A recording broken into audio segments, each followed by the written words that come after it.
I'm Shannon Vavra, a national security reporter and a CNAS Next Gen National Security Fellow. And I'm Michał Baranowski, Managing Director of GMF East and the Director of our Warsaw office, coming to you from the Eastern Flank. Wonderful to see you all. Many familiar faces, many friends and colleagues. Exactly. Before we start, we would like to have your attention for a moment. We will have several interactive sessions where you'll be able to address your questions. For those in the audience, there are microphones located on either side of the room. And if you have a question, please proceed to the back of the room where our audience team will be able to guide you. And besides people in this room, there is many of our fellow citizens watching online. And for those watching online, you can register at the NATO's public forum website to ask questions, to interact with the forum throughout the day. And you are encouraged to communicate about the event on social media, follow up on the discussion, and amplify the conversation online by using the hashtag NATO Summit. Also, I want to mention that we have a couple of content creators who are conducting interviews in the YouTube studio backstage, Sam Ellis, Victoria Reichert, and Marvin Newman. Wonderful. And this is, of course, a team effort. Working together with NATO Public Diplomacy Division, and the US government was a team of co-organizers, which I want to recognize today and right now. The Atlantic Council, CNAS, GlobSec, the Hudson Institute, and my home organization, the German Marshall Fund of the United States. I would also like to acknowledge our corporate partners. We are truly grateful for their support. I'd like to thank our lead sponsors, Google, who is also supporting the YouTube studio on-site, AWS, Microsoft, and Northrop Grumman, and our generous partners, Boeing, Dataminer, Leidos, Lockheed Martin, MBDA, Oracle, and Saab. So as you can see, it takes a village to organize such an amazing forum. And I want to recognize also our institutional partners, those behind me, who reached out throughout the alliance to make this forum happen and to let everyone know that this is a great program. So please also reach out to our institutional partners. And with that, to officially open the event, it is my great pleasure to invite on stage Marie Doha Besancenot, Assistant Secretary General for Public Diplomacy at NATO, and Amanda Mansour, Special Assistant to the US President and Senior Director for Partnerships and Global Engagement.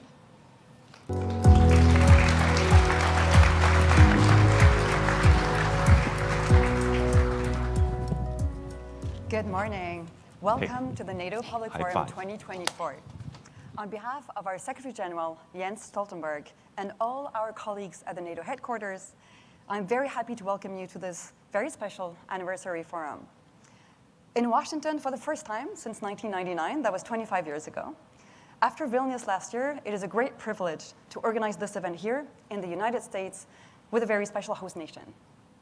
And on behalf of President and Dr. Biden, the entire US government team, and our consortium partners, who I'm going to say them again just because they've been absolutely invaluable, the Atlantic Council, German Marshall Fund, GlobSec, Hudson Institute, and Center for a New American Security, we are thrilled to kick off this historic event. This year's public forum is larger and more diverse than ever before, featuring voices from across NATO, from across the United States, voices of civil society, military, youth, industry, and government, those on the front lines of today's threats and on the threats of the future. We have also partnered with institutions across the alliance to enable colleagues in all 32 allied nations and many partner nations, not only to follow the event, but also to engage with us live. So to all those attending the watch parties here in DC, back in Belgium, in other locations across the Atlantic, welcome to you too. And finally, a big welcome to the 4,000 followers who are already with us online. This event is indeed being live streamed. The United States is grateful for the opportunity to host the NATO Summit here in Washington, D.C. for a few reasons. First, it's NATO's 75th birthday, so happy Diamond Jubilee. And congratulations to the 1 billion NATO citizens for this incredible milestone, for the investment, leadership, and sacrifice that brought us here, and for the many accomplishments still ahead. Second, as you NATO nerds might already know, 75 years ago, the Washington Treaty was signed right here by the original 12 allies in Washington, D.C. And I'll note that last night, Secretary General Stoltenberg described the Washington Treaty by saying, "Never have so few words meant so much to so many." Last, but certainly not least, we are grateful to be this year's hosts because of the foundational role that alliances and partnerships play in U.S. foreign policy. And there is no better example than NATO, the standard bearer for the world. Strengthening and modernizing our alliances has been one of the central projects of President Biden's foreign policy since he took office. So you can imagine how happy we are to spend a whole week with single-minded focus on just that. The Public Forum is definitely NATO's premier public event to connect friends and citizens across the globe to our alliance. So what to expect? What makes this edition exceptional? It will feature over 40 panels and conversations. That's a lot of quality time with leaders and experts just over 2 days. We are proud to host 10 allied partners, heads of state and governments. We are also very happy to host 21 ministers, 13 foreign affairs ministers, 11 from allied nations, 2 from partner nations, 8 allied ministers of defense, and we are especially honored to welcome senior Ukrainian voices like Minister Yermak and Stefanishina. We're also very grateful to the American senators and House representatives who agreed to join us, as well as 10 US government senior officials. We will also be joined by 13 senior NATO officials, including our 3 highest military leaders, general managers of our agency, NCIA and SPA, as well as our chief scientist.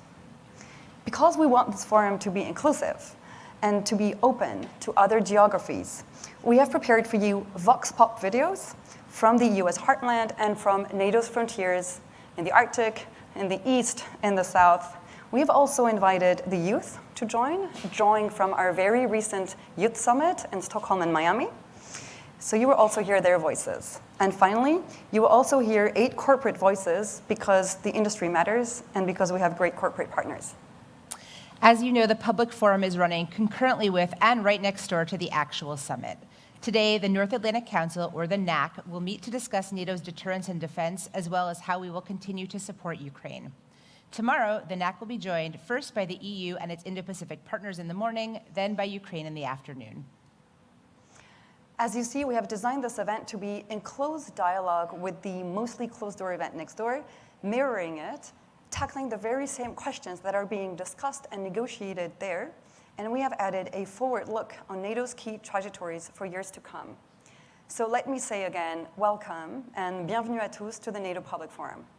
And now it's time to kick off our first panel entitled NATO Looking Ahead, Defending Our Future. It is my honor to welcome to the stage U.S. Secretary of State Antony Blinken and GMF President Heather Conley.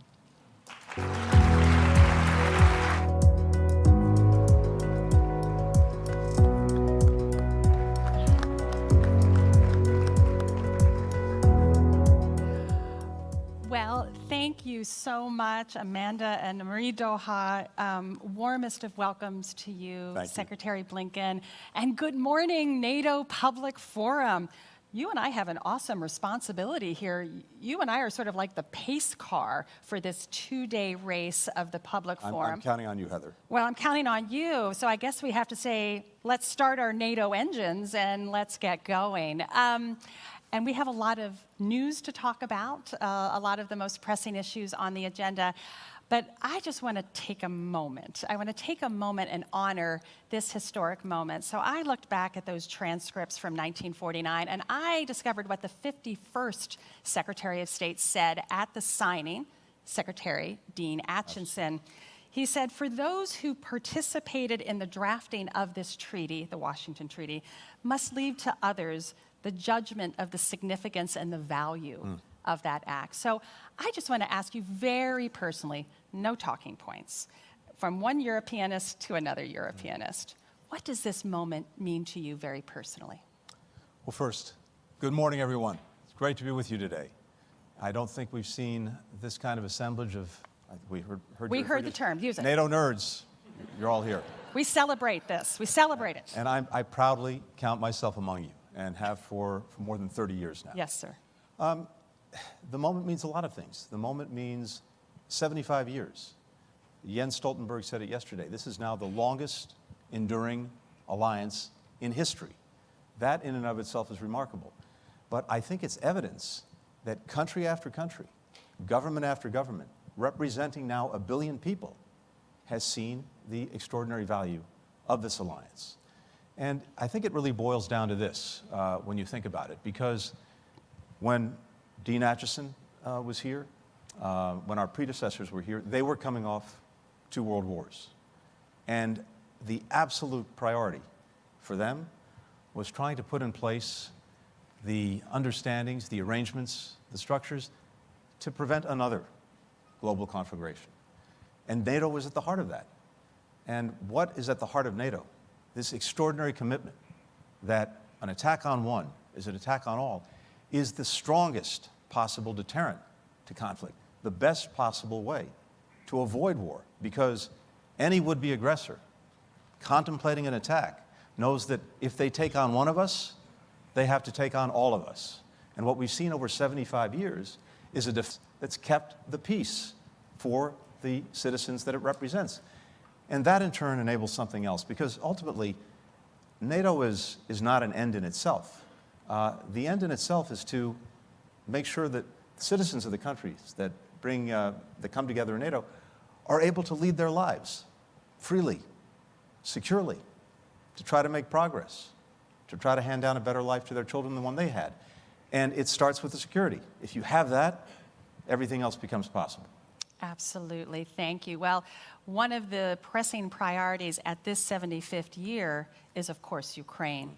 Last evening, we heard President Biden make some announcements about a new air defense package for Ukraine. So, Mr. Secretary, I actually want to start with that news. I hope you can help us unpack that and tell us a little bit more about the Ukraine package that we can expect at the summit.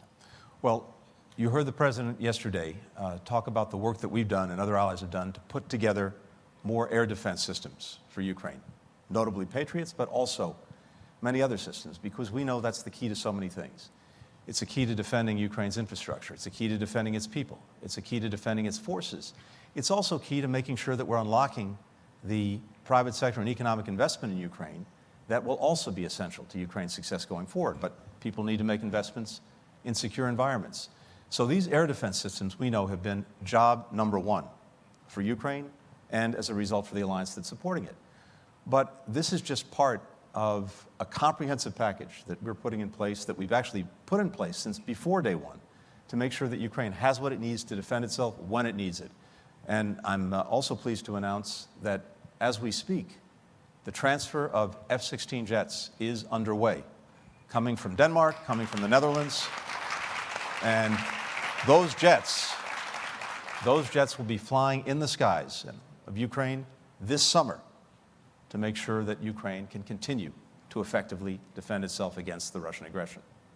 So we also understand, coming out of the summit, we'll have announcements that there will be a new NATO command in Wiesbaden that will be very focused, building on the extraordinary work of the Ramstein Defense Contact Group to sustain capabilities for Ukraine, operations, maintenance. We'll have a NATO liaison officer in Kyiv. I mean, this is a pretty robust package that you're talking about. You said something when you last were in Kyiv on, I believe, May 14th. And you said, our strategy is that Ukraine must win. Is that package, and this is robust, but are the packages that NATO is putting forward, is it enough to fulfill that vision for Ukraine to win? Yeah, I believe it is. And let's talk about 2 things. Let's talk about what winning means, what success is for Ukraine. And in my estimation, at least, success is a strong, independent Ukraine, increasingly integrated with Euro-Atlantic institutions like the European Union, like NATO, and that is able to stand on its own feet, militarily, economically, democratically. And what we see is Ukraine on a trajectory to do just that, militarily. We have an incredibly robust package that will be unveiled over the next couple of days at NATO that builds a very clear, strong, robust, well-lit bridge to NATO membership for Ukraine, including, as you mentioned, the first time NATO's dedicated a command to helping an aspiring country join the alliance. This, in and of itself, is extraordinary. Just a few weeks ago, President Biden signed our bilateral security agreement with Ukraine. At the last NATO summit, on its margins, President Biden brought together more than 30 countries to negotiate and now sign these bilateral security agreements. What does that mean? It means that For the next decade, country after country has vowed to help Ukraine build its deterrent and defense capacity. That sends the strongest possible message to Vladimir Putin that he can't outlast Ukraine, he can't outlast Ukraine's partners. So the military trajectory is clear. The economic trajectory is critical. Making sure that private sector investment is being driven into Ukraine. Our former Secretary of Commerce, Penny Pritzker, has been leading our efforts with so many other allies and partners. We just had a very strong reconstruction conference in Germany. But all of this is about making sure that investment is driven to Ukraine. I'm convinced that Ukraine has tremendous capacity, first, to develop a strong defense industrial base for itself and for other countries, but also because of the extraordinary innovation of Ukrainian entrepreneurs, the Ukrainian economy, to develop a strong, robust economy. Of course, the air defenses are critical to make sure, as I said before, that investments that are being made, physical investments that are being made, are protected. And then finally, democratic deepening. The fact that the EU opened its accession process with Ukraine, the fact that NATO also requires, as Ukraine moves irreversibly along the path to membership, that it continue reforms, that's the strongest guarantee that the reforms that the Ukrainian people so strongly support will continue and will deepen. And that results in a Ukraine that is strong, that is independent, and that is the best possible rebuke to Vladimir Putin.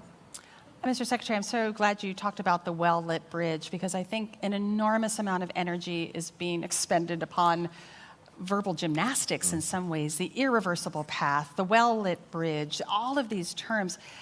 But what you've been talking about, the actions, the robustness, that speaks louder than words. That's exactly right. That's the relationship with NATO. But why are we so caught up? Why can't there be greater simplicity and clarity about this incredibly close relationship that Ukraine will join NATO? Help me understand why we're using all of these very creative words. Well, we have a lot of very talented people who have to spend a lot of time writing NATO declarations. We want to make sure they're fully employed. So that's the secret. So, as someone who's done that myself in the past, in all seriousness, by the way, please. Our colleagues are doing extraordinary work because, look, we have 32 allies. This is a democratic alliance, an alliance of democratic countries. Different countries have slightly different views on some of these issues, and part of our responsibility is to proceed with consensus. The greatest strength that we have, the most valuable currency we have as an alliance, is our unity, but that unity doesn't just happen. It's the product of conversation, it's the product of listening, it's the product of talking, it's the product of building that consensus, and it gets reflected in these documents. But Heather, you're exactly right. I think it's important to look at the words, but it's even more important to look at the actions. As I said a moment ago, the first time NATO's had a dedicated command to helping an aspiring country join the alliance. And that has very practical components to it that will, I think, speed Ukraine's accession to the alliance. And we talk about a bridge. It's nice to have an image, a metaphor. As my colleague Jim O'Brien likes to say, it's a bridge that's going to be strong, well-lit, and with this command, I think it'll be a short bridge, too. So I'm going to sprinkle another historical quote, and this was by President Truman the year following the signing of the Washington Treaty. At his inaugural address, he said, and I thought this is a good definition, not quite that word salad that we were talking about, the main objective of the North Atlantic Treaty is to erase any possible doubt and uncertainty that may be lurking in the minds of potential aggressors.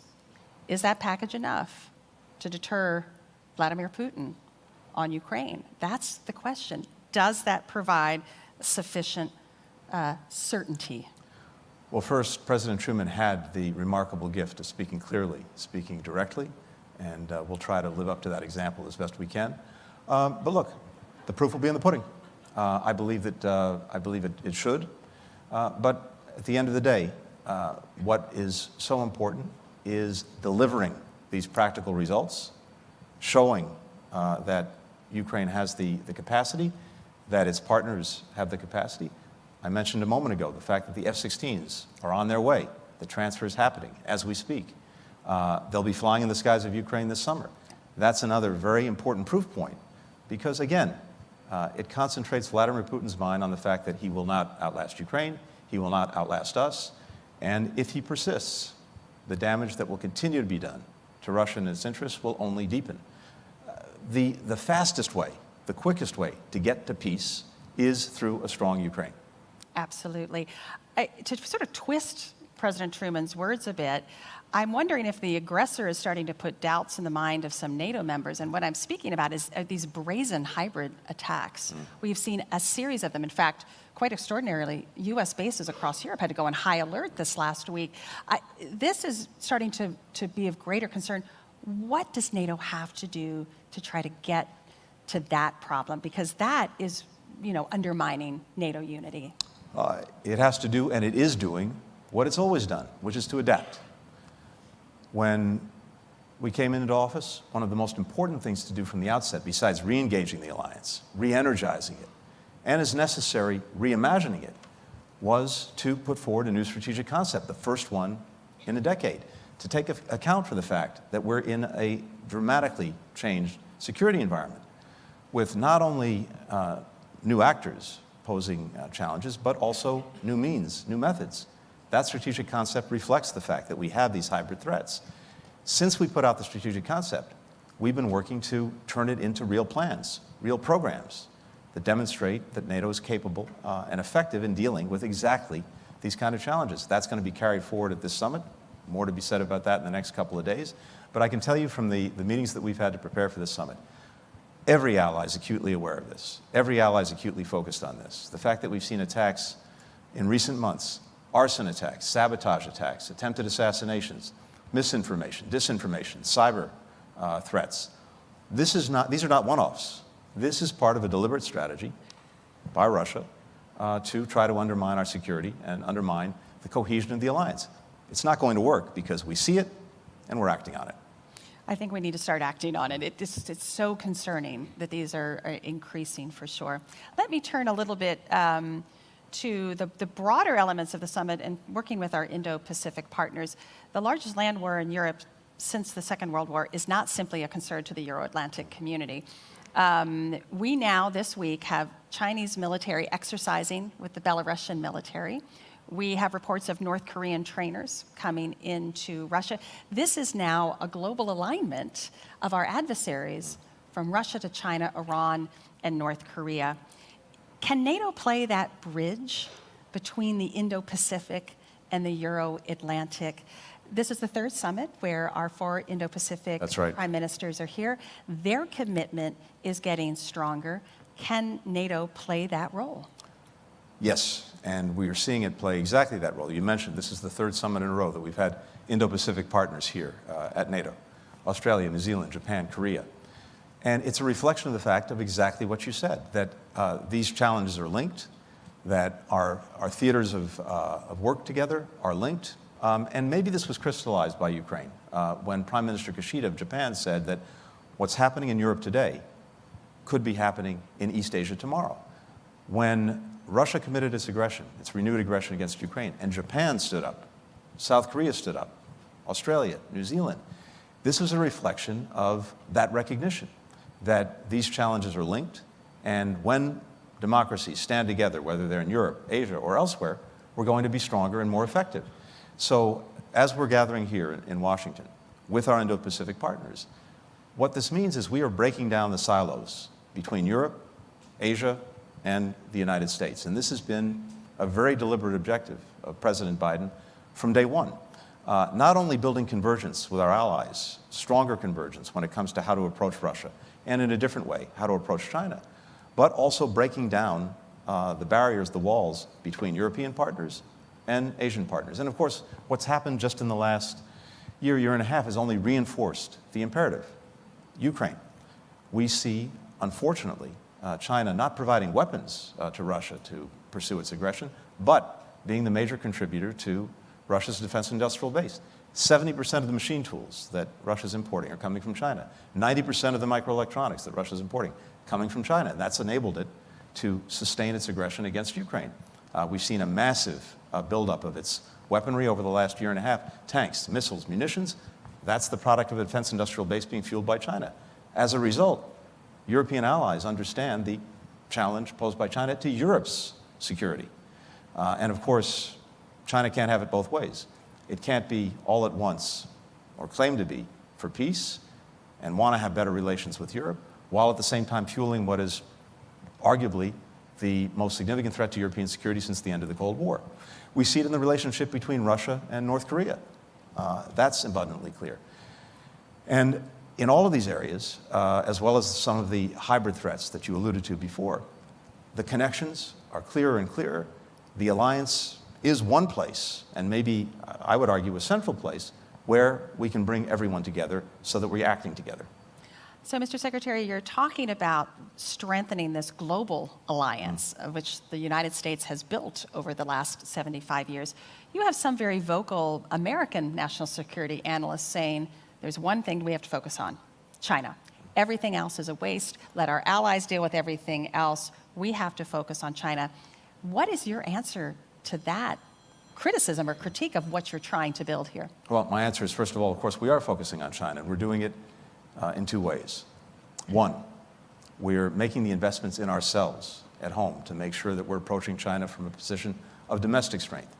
When you look at everything that's happened over the last 3.5 years with the incredible investments in our own infrastructure, our roads, our bridges, our communications, through the Infrastructure Act, when you look at our commitment to make sure that we maintain our leadership, our world leadership on microelectronics and chips through the Chips and Science Act, when you look at the investments that have been made in climate technology, which is going to be a critical part of the 21st century economy, that puts the United States in a position of strength. European allies are doing exactly the same thing. But the other aspect of this is not only, as we've done, re-energize our alliances and partnerships, starting with Europe, but also make sure that there is greater and greater convergence in our approach to some of the challenges posed by China. I think if you look at what NATO has said in the strategic concept, if you look at what key Europeans have said, what the European Union has said, it is abundantly clear that we have more convergence now when it comes to how to approach China than we've ever had. And that's a source of tremendous strength. It means that instead of having one country having to deal with the challenges alone, the United States representing maybe 20% of world GDP, suddenly we've aligned 40, 50, and with our Asian partners, 60% of world GDP. That makes a huge difference. And so precisely because these challenges are joined, dealing with some of the problems posed by China requires this work with, alignment with, convergence with Europe as well as with Asia. I believe I would say, maybe using a little bit of that Truman simplicity, the adversary has a vote and they are aligning. We have not the luxury of focusing on one. That's correct. And this is, I think it's a really important point. This is not simply a reflection of our choices, it's a reflection of the choices, the policies that China has chosen to pursue, and of course that Russia is pursuing in Ukraine right now. And I think you're right, it does pose for all NATO members a structural challenge of how do you work in those multiple theaters when you're dealing with their alignment versus how we are organizing our alliances. Mr. Secretary, I wanted to turn, because you raised it, and I'm really glad you did, talking about alliance unity. We know that is the center of gravity. We know how important that is, and we also know that sacrifices sometimes have to be made to keep that unity. You hear mutterings of the least common denominator. We're not getting exactly what we want because we have to ensure that alliance unity. But I think over the last week, we're crossing a threshold where accepting unity, we're sacrificing or jeopardizing NATO security. You had one NATO member who has now visited Moscow and Beijing, has talked about Beijing as being a strategic partner, has received by NATO and the EU an opt-out of support for Ukraine. You had another member this week suggest that they would like to be welcomed into a security organization that is also it participated with Russia and China. NATO's message has to be clear, does it not? Well, I think this is getting to a point of straining unity. NATO's message is very clear. It's very clear in what's happening here in Washington over these couple of days. It's very clear in the entire trajectory of the alliance over the last 3.5 years. An alliance that's now 32 members strong, with Finland and Sweden, of course, joining. An alliance that is better budgeted and resourced than it's ever been. When we started out, 9 members of the alliance were meeting the 2% of GDP for defense threshold that was set at the Wales Summit. We're now at 23 NATO allies. So NATO is speaking loudly and clearly with its actions. As I mentioned before, we have a strategic concept agreed among all the allies that very well reflects the challenges and threats that we face today and will be facing tomorrow. So I see NATO speaking not only with unity, but unity that's actually raising the floor on what NATO partners are contributing, raising the floor on an understanding of the threats that we face, raising the floor on our commitment to take action together to deal with those threats. So far from a race to the bottom just for the sake of consensus or unity, what I'm seeing is a race to the top by this alliance. Again, let's be very simple about it. NATO is stronger than it's ever been. It's bigger than it's ever been. It's more fit for purpose than it's ever been. I think, Mr. Secretary, it's not about necessarily the 2%, and I think we're going to be raising that bar, Yes. don't you think? It's going to be the new 2.5, maybe even the new 3% if we're heading into this era of tremendous instability. No, but I'm saying even a NATO member can spend 2%, but still be working to undermine the security of the alliance itself. So it's not just 2%. How do we get back to, again, that core of the Washington Treaty, the preamble? We defend democracy, we defend a certain set of values. When allies don't profess necessarily to uphold those values, what's the answer? I mean, this is about us. It's not about the adversary. It's about who we are. Of course, allies, as we speak, for the last 2.5 years now, have been defending those values, defending our democracy that's at stake in Ukraine. They know that it's not only about Ukraine, it's not only about the Ukrainian people, it's actually about the values that unite us and the basic principles that all of us have agreed on together with so many other countries around the world that were designed to try to keep the peace and protect against aggression. And NATO countries are standing up day after day to defend those principles, to defend those values. Now look, communicating with adversaries, with enemies, that's fine. Communications are important. You want to make sure that at least you're not misunderstanding each other.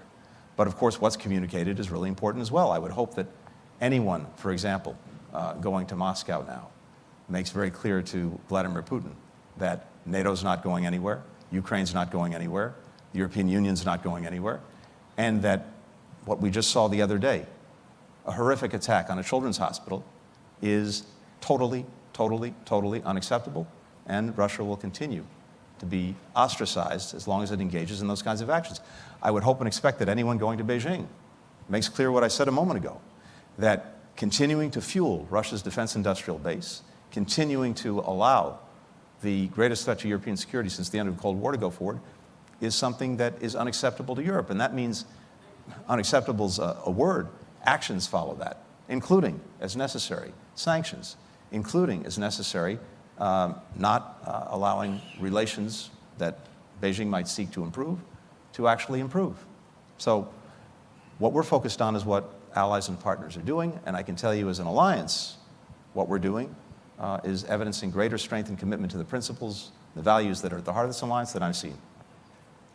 Are you confident those messages are being sent? I have confidence those messages are being sent. Right. But again, we come together as 32 countries.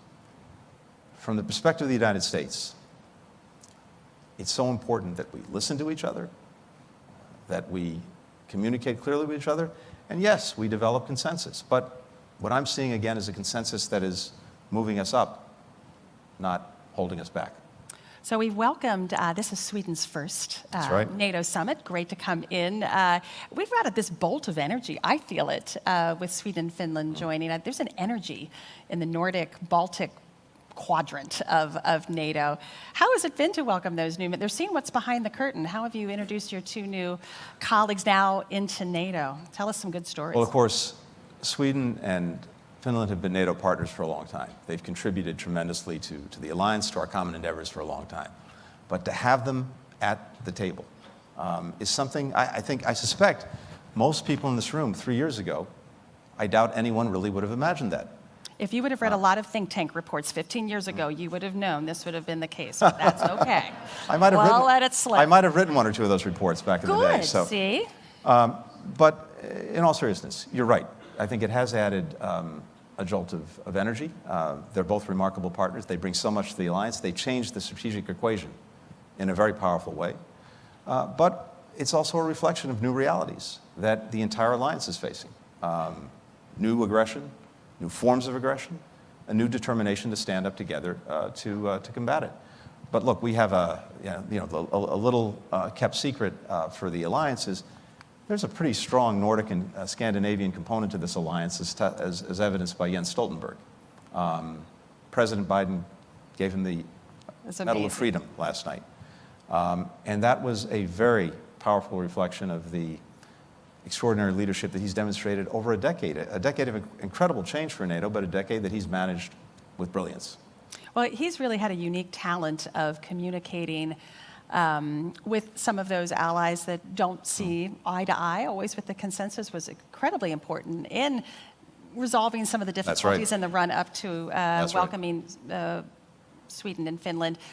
Any advice for his successor about how to manage the diplomacy of maintaining alliance unity? Well, I know Mark Rutte. I think many in this room do as well. I have tremendous confidence in his abilities to take the torch from Jens and to do what Jens did so brilliantly, which was actually to listen to all of our partners, to build that consensus, to demonstrate through our actions that unity really is our most valuable currency, and to build it every single day. But again, it doesn't just happen. It's the product of being engaged every single day, not pulling back, not isolating ourselves, actually leaning in, leaning forward. I know Mark is going to do that brilliantly, and I think the trajectory we're on with all of our member states is to continue to do exactly that. So, Mr. Secretary, I'm going to end. My last question is going to be a historical question, but moving forward. So, as Dean Acheson asked, it is for others to judge, and the 71st Secretary of State just rendered judgment on the 51st Secretary of State's judgment. So let's look forward.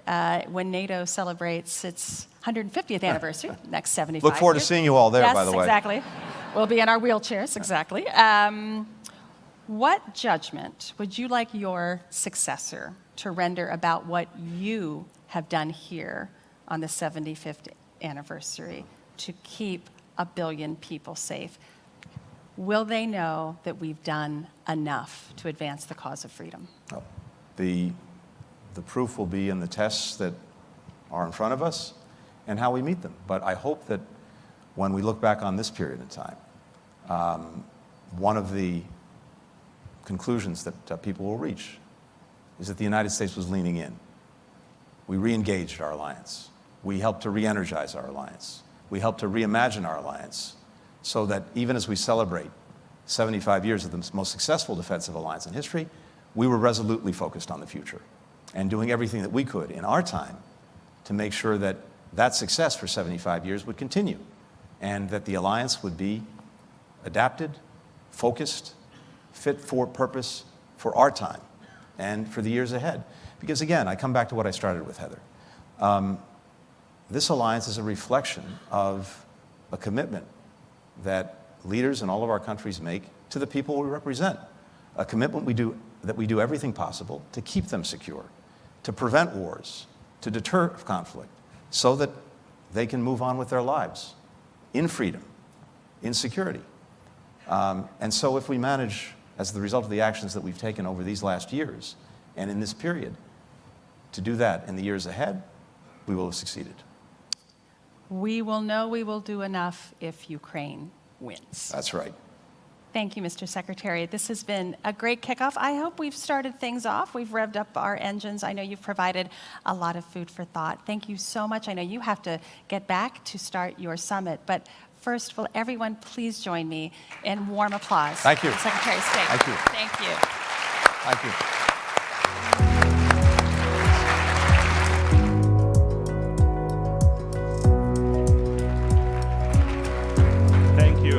Thank you, Secretary Blinken. Thank you, Heather, for a great scene setter for our conversation throughout the day. Really answering the question, what is at stake for NATO, for close to 1 billion of our citizens. This was a news-making session. F-16s are coming this summer.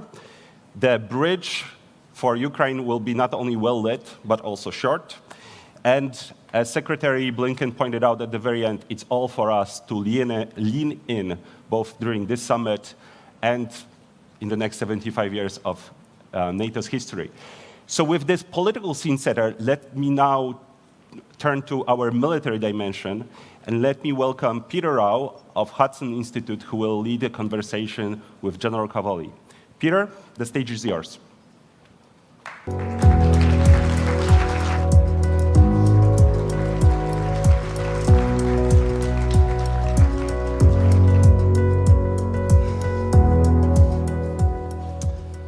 Well, good morning. As mentioned, I'm Peter Rao, Senior Fellow and Director of the Center on Europe and Eurasia at Hudson Institute, and it is my high honor to be joined today by United States Army General Chris Cavoli. General Cavoli was commissioned into the infantry in 1987. He's had a long and distinguished career, culminating in his appointment to EUCOM, a position he took up on July 1st, 2022. And 3 days later, on our nation's birthday, July 4th, That's right. he became Supreme Allied Commander Europe. General Cavoli, welcome to the Public Forum. Thank you, Peter. At public conferences like these that focus on European security, we tend to talk a lot about deterrence, how to preserve the peace that the alliance has forged for us over the decades. Yeah. But there tends to be less focus on warfighting capability, the ability to actually win a war should deterrence fail.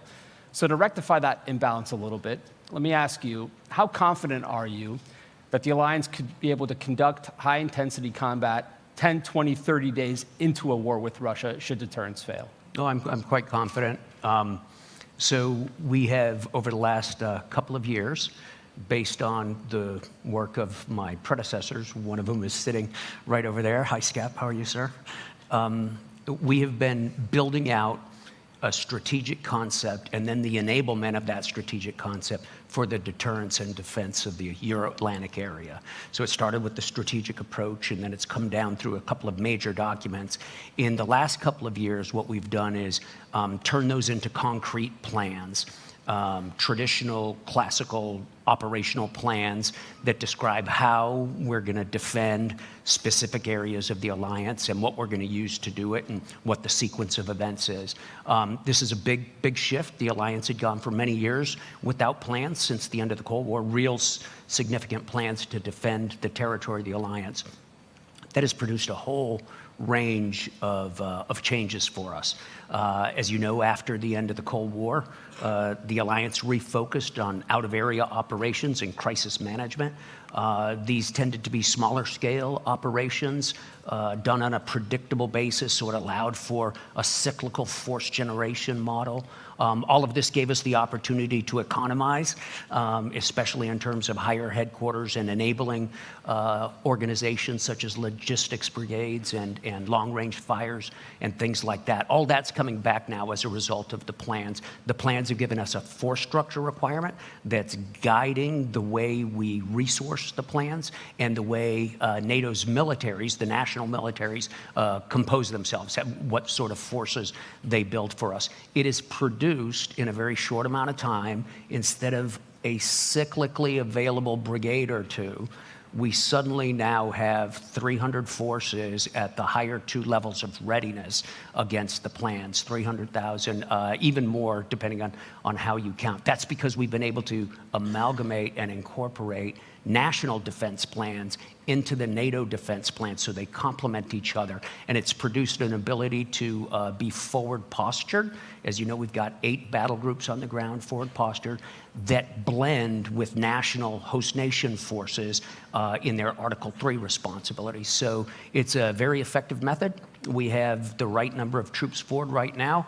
We've been practicing at large scale our ability to reinforce.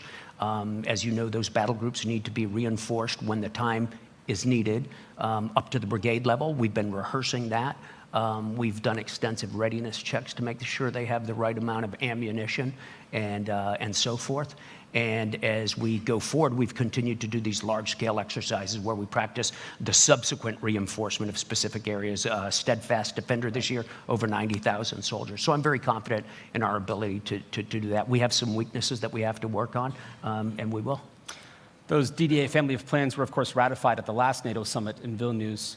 How far along are the allies in resourcing those plans?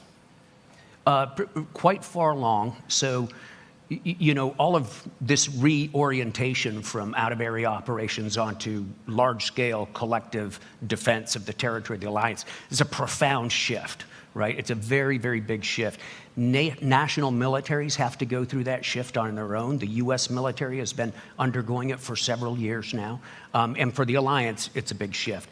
It's challenged a lot of the ways we did business during the last 35 years. One of those is the way we generate force and the way we source our operational plans. The way we did it was frankly designed to put together very small organizations on a very predictable basis. Now, we've had to turn the system around. Instead of what will you make available, the question is, if we got into a large-scale fight, what would you not make available? We assume you'll make most of your military available. My deputy, Admiral Keith Blount, is the one who came up with this reformulation of the question, and it immediately refocused our allies in the way they contribute. So several allies have contributed their entire military force structure, save just the tiniest amount, to NATO's plans. As a result of this, for the most part, in capital platforms, in large ground units, we're pretty much where we need to be.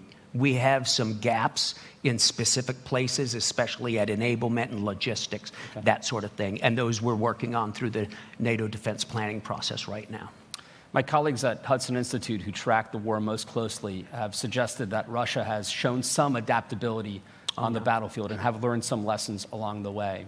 Is NATO learning lessons from the war in Ukraine? And are you confident that our learning curve is ahead of the Russians? Yeah. So I think the first thing to remember is that NATO consists of nations' militaries, right? So those nations are studying very intensely the war in Ukraine, and each of the nations is, our member nations are developing and evolving new techniques and working on new technologies. But we as an alliance also study it very closely. We have a couple of different organizations that study the war in Ukraine, and we're about to set one up with our Ukrainian colleagues in Poland. The JTEC is going to come together, and that will really be an information exchange center for lessons learned. Then we incorporate those into our future doctrine. My friend Philippe Lavigne, who I hope is here someplace, the Supreme Allied Commander for Transformation, writes future concepts that are largely informed by what we're seeing in Ukraine. And then, of course, inside the alliance, we use our exercise program to test new techniques and new technologies that, for the most part, nations bring forward into the exercise. But it is quickly evolving. Your colleagues at Hudson are right. The Russians are very cleverly adapting to technologically and procedurally to many of the challenges that they run into in Ukraine. One thing that's less discussed are SACEUR's peacetime authorities. Sure. But that has evolved somewhat since Tremendous. the onset of full-scale hostilities in Ukraine. Are your authorities commensurate and sufficient to prepare the alliance in a period of high tension prior to the full onset of hostilities? And perhaps for the audience, you could just lay out what those authorities are. Yeah. So SACEUR's authorities were pretty circumscribed during long periods of peace, which is fairly appropriate, right? At the beginning of this conflict, my predecessor, Todd Walters, petitioned the NAC to activate the 5 graduated response plans, which is a form of planning process that we had. When those were activated, General Walters suddenly got significant authorities to move folks around. For example, he got the authority to deploy parts or all of the very high readiness joint task force on his plan. He got the authority to perform specified enhanced vigilance activities throughout the AOR, so he could name an operation and then conduct it, defensive operations. As we came through the new family of plans, one part of the modernization of NATO's collective defense has been to change the way we grant authorities to SACEUR. And instead of going one by one through an incredibly arcane manual like this thick that gives one authority at a time, what we've done is we've bundled authorities together and we've attached those to certain alert states. And some amount of the alert state I'm allowed to declare, like up to alert state yellow, and just inform the NAC, and that gives me certain authorities. And then for higher levels of alert, the NAC has to grant that in a deliberate political move. So I have the authority to do everything I need to do right now, I believe, in the run-up to a period of conflict, to include deploying forces to deter the conflict, and then to be in position and be ready if the alliance should invoke Article 5. Yeah, I do think we've made a huge amount of progress in the past couple of years on that. Because it's so rare to have the opportunity to interview SAC here, I asked a few of my colleagues for a question, and so I've gotten one from them. Can't they just raise their hands? They dare not show up given the question. I'm just kidding. Oh, no. The NATO force model is replacing the NATO response force. And at Tier 3, the new force structure is expected to field 500,000 troops in 30 to 100 days. Such a large-scale deployment at high readiness will require a thorough inspection mechanism. Do you have any such measures in mind, like SNAP exercises? Yeah, we sure do. We've already got a readiness program inside the alliance. The question is how vigorously is it exercised, and is there any compliance mechanism inside it? Compliance in the alliance is always, up to nations. It's a political act, how high a level of readiness they want to maintain. But I do have the authority and the systems necessary to go inspect readiness. We're changing some of the things we look at, right? So as we look in Ukraine, we've put in an increased emphasis on stockpiles and munitions and supplies on hand and readily available. We've extended some of the things we look at to the logistical systems necessary to deploy and to resupply to our troops. Instead of just looking at the sharp side of the sword, we're looking at the whole sword now. And we've developed teams that will become active very soon that will go out and check readiness based on my authorities to inspect the readiness of the forces under my command or that are to be under my command in a time of crisis. Yeah. We have a minute and a half left, so I'll ask you one final question. You mentioned the battle groups earlier. The president last night at the Mellon Auditorium discussed the 4 that were in existence prior to the full-scale invasion, the 4 new ones that have been put in place in the southern eastern flank of the alliance. We've seen what can happen under even short-term occupation by Russian forces in places like Bucha and Irpin. How confident are you that the forward land forces concept can guard against such a contingency in, say, the Baltic states? Well, the forward land forces concept is not the totality of our plans to defend, right? It's the beginning of it. It's the stuff that's in place. And it's only one domain. Those are just land forces. We have air forces, we have other forces, right? It's just the beginning. All of that gets reinforced at time of crisis, and in the case of a conflict, all of that would become reinforced. I'm very confident that it can defend forward. The plans are specifically designed, and the timetables are specifically designed to defend every inch of the alliance's territory. And I think when we look at what happened in Ukraine, in places like Bucha and Irpin, in places like that, Izium, I have a moral authority, a moral responsibility to defend every inch of our territory and all the citizens on it. General Cavoli, thank you for being here. Thanks, Peter. It's great. Thank you, sir.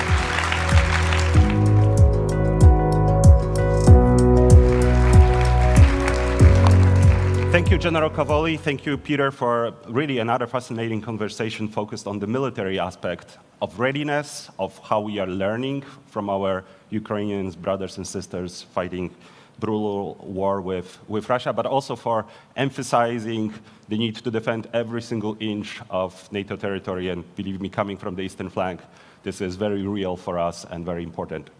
Now, let me welcome Frederick Kemp, CEO and President of the Atlantic Council, for a conversation with the Secretary of Defense, Lloyd Austin. Frederick, the stage is yours.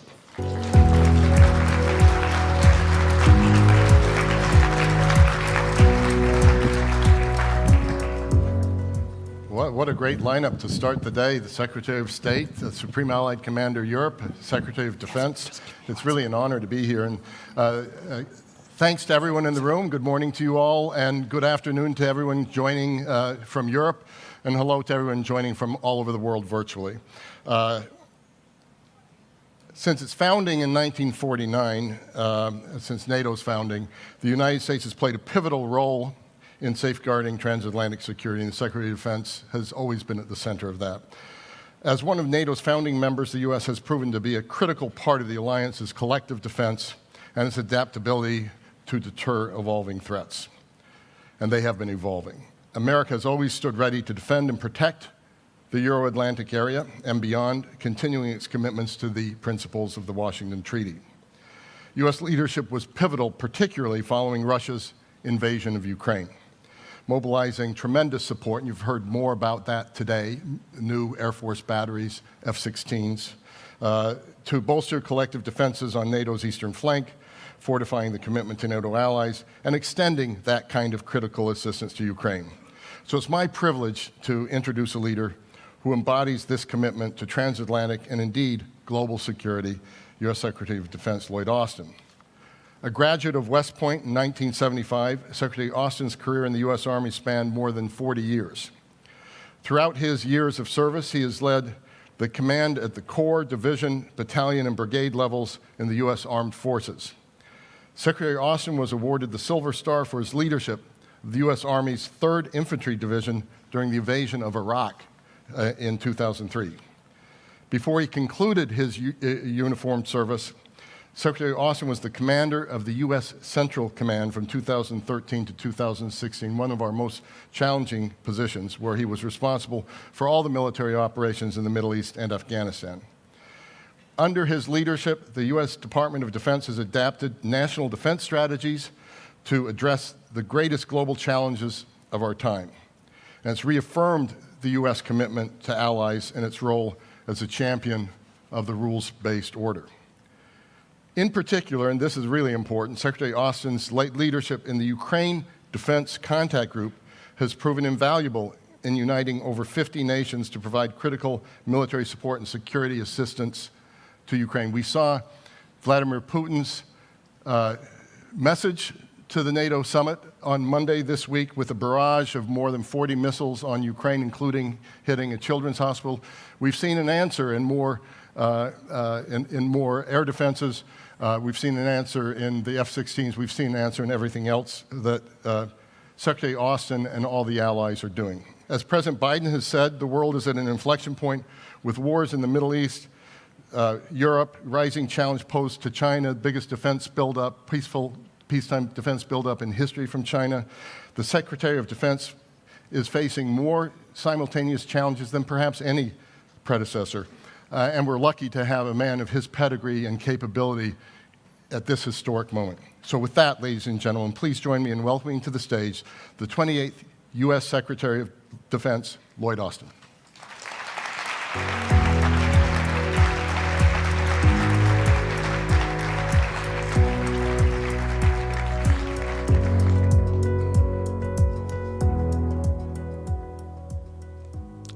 Well, good morning.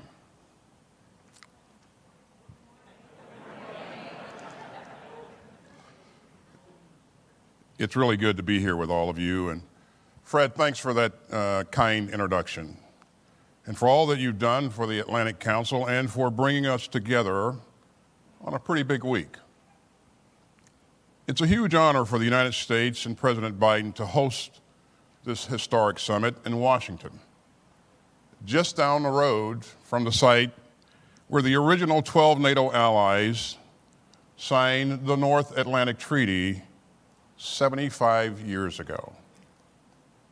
And together, we're marking one of the great success stories that the world has ever known. On April 4th, 1949, those 12 democracies came together in the wake of 2 world wars and at the dawn of a new Cold War. And they all remembered, as President Truman put it, the sickening blow of unprovoked aggression. And so they vowed to stand together for their collective defense and to safeguard freedom and democracy across Europe and North America. They made a solemn commitment, declaring that an armed attack against one ally would be considered an attack against them all. Now, that commitment was enshrined in Article 5 of the North Atlantic Treaty. It was the foundation of NATO, and it still is.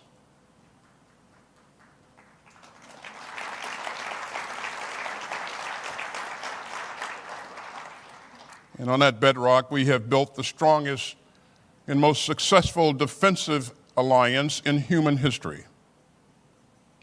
Throughout the Cold War, NATO deterred Soviet aggression against Western Europe and prevented a third World War.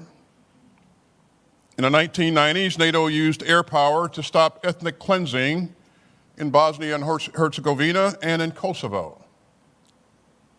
And the day after September 11th, 2001, when al-Qaeda terrorists attacked our country, including slamming a plane into the Pentagon, NATO invoked Article 5 for the first and only time in its history. So NATO has always stood by us, and we're going to stand by NATO. Without NATO, the past 75 years would have been far different and far more dangerous. You know, I'm proud of the ways that NATO continues to strengthen our shared security. I'm proud of the way that NATO and America's other alliances and partnerships have grown and strengthened under the leadership of President Biden. And I'm especially proud of the way that our allies and partners, including our NATO allies, have met the challenge of Putin's increasingly aggressive Russia. In 2014, Putin made an illegal land grab against Ukraine's Crimea region in eastern Ukraine. And since then, NATO has undertaken the largest reinforcement of our collective defense in a generation, with more forces, more capabilities, and more investment. Since 2014, our fellow allies have increased their defense spending by an average of 72%, accounting for inflation. In February 2022, the world again saw what President Truman called the sickening blow of unprovoked aggression, as the Kremlin's forces invaded the free and sovereign state of Ukraine. As this administration has made very clear, we will not be dragged into Putin's reckless war of choice. But we will stand by Ukraine as it fights for its sovereignty and security. We will defend every inch of NATO, and we will continue to strengthen NATO's collective defense and deterrence.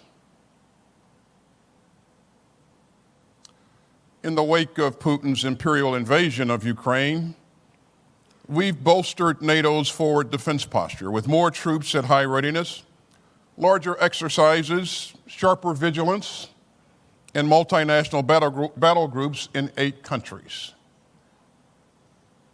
NATO is now larger than ever. And our new allies in Finland and Sweden have brought the alliance's membership to 32. And make no mistake, Putin's war is not the result of NATO enlargement. Putin's war is the cause of NATO enlargement.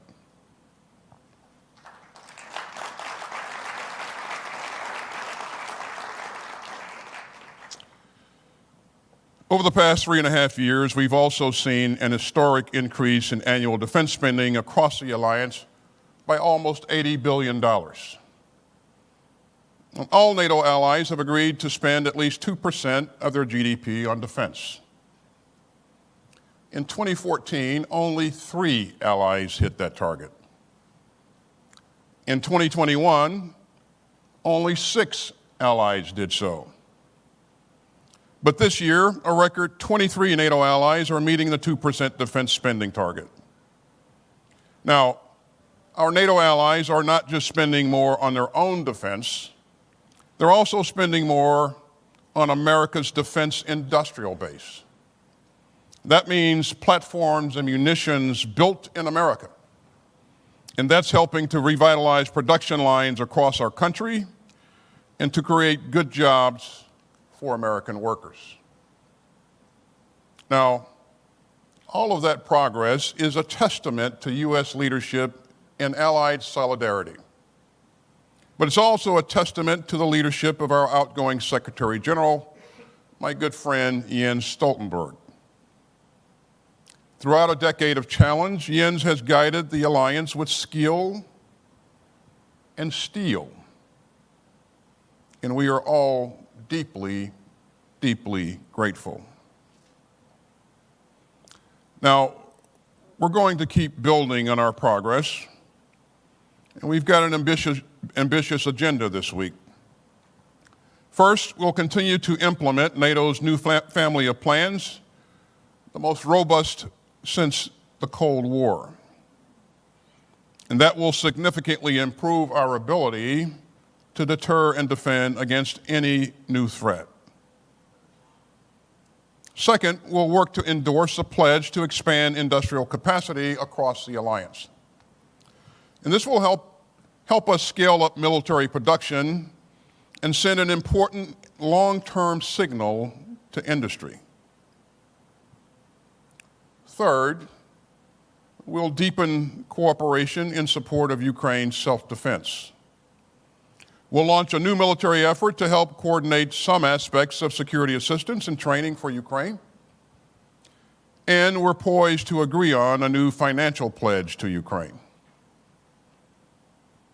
As another sign of our deep commitment to Ukraine's self-defense, a coalition of countries has been working tirelessly to provide F-16 fighter jets to Ukraine. And today, President Biden, alongside the Dutch and Danish prime ministers, is proud to announce the transfer of F-16s is officially underway, and Ukraine will be flying F-16s this summer.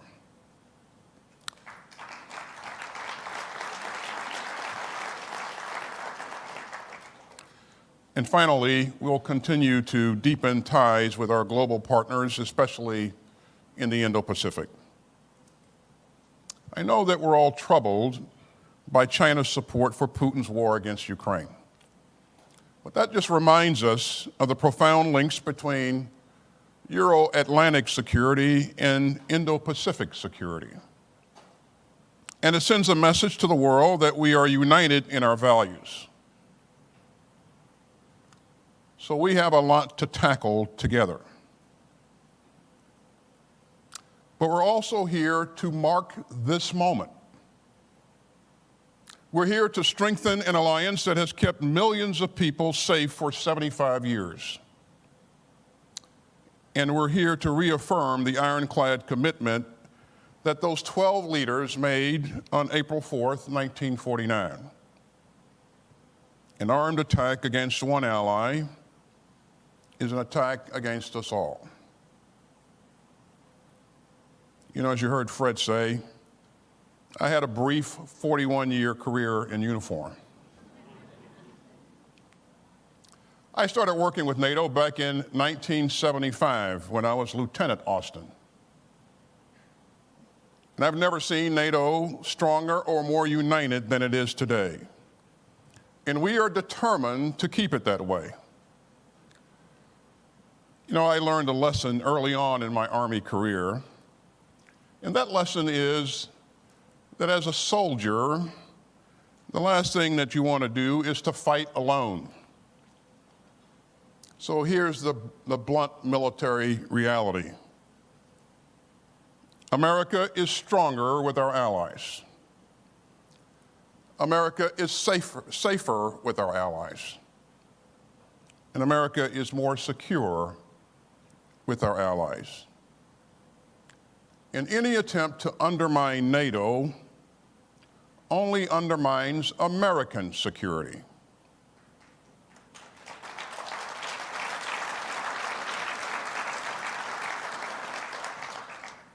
So we are here this week to strengthen NATO and to strengthen American and allied security for the next 75 years.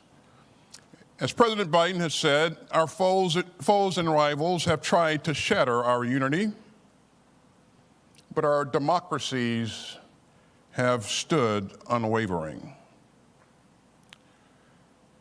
Ladies and gentlemen, that is the legacy that we celebrate. That is the vow that we uphold, and that is the work that we will continue. Thank you very much.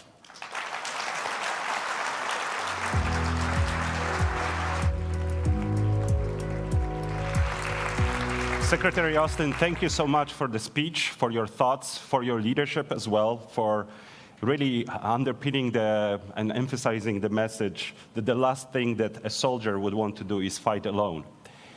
With that, for our guests online, please tune in for conversations with Doug Lute, U.S. Ambassador to NATO, and Rachel Rizzo. And for all of us here, there is a coffee break. Please be back at 10:35 and enjoy the conversations. Thanks.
of the alliance.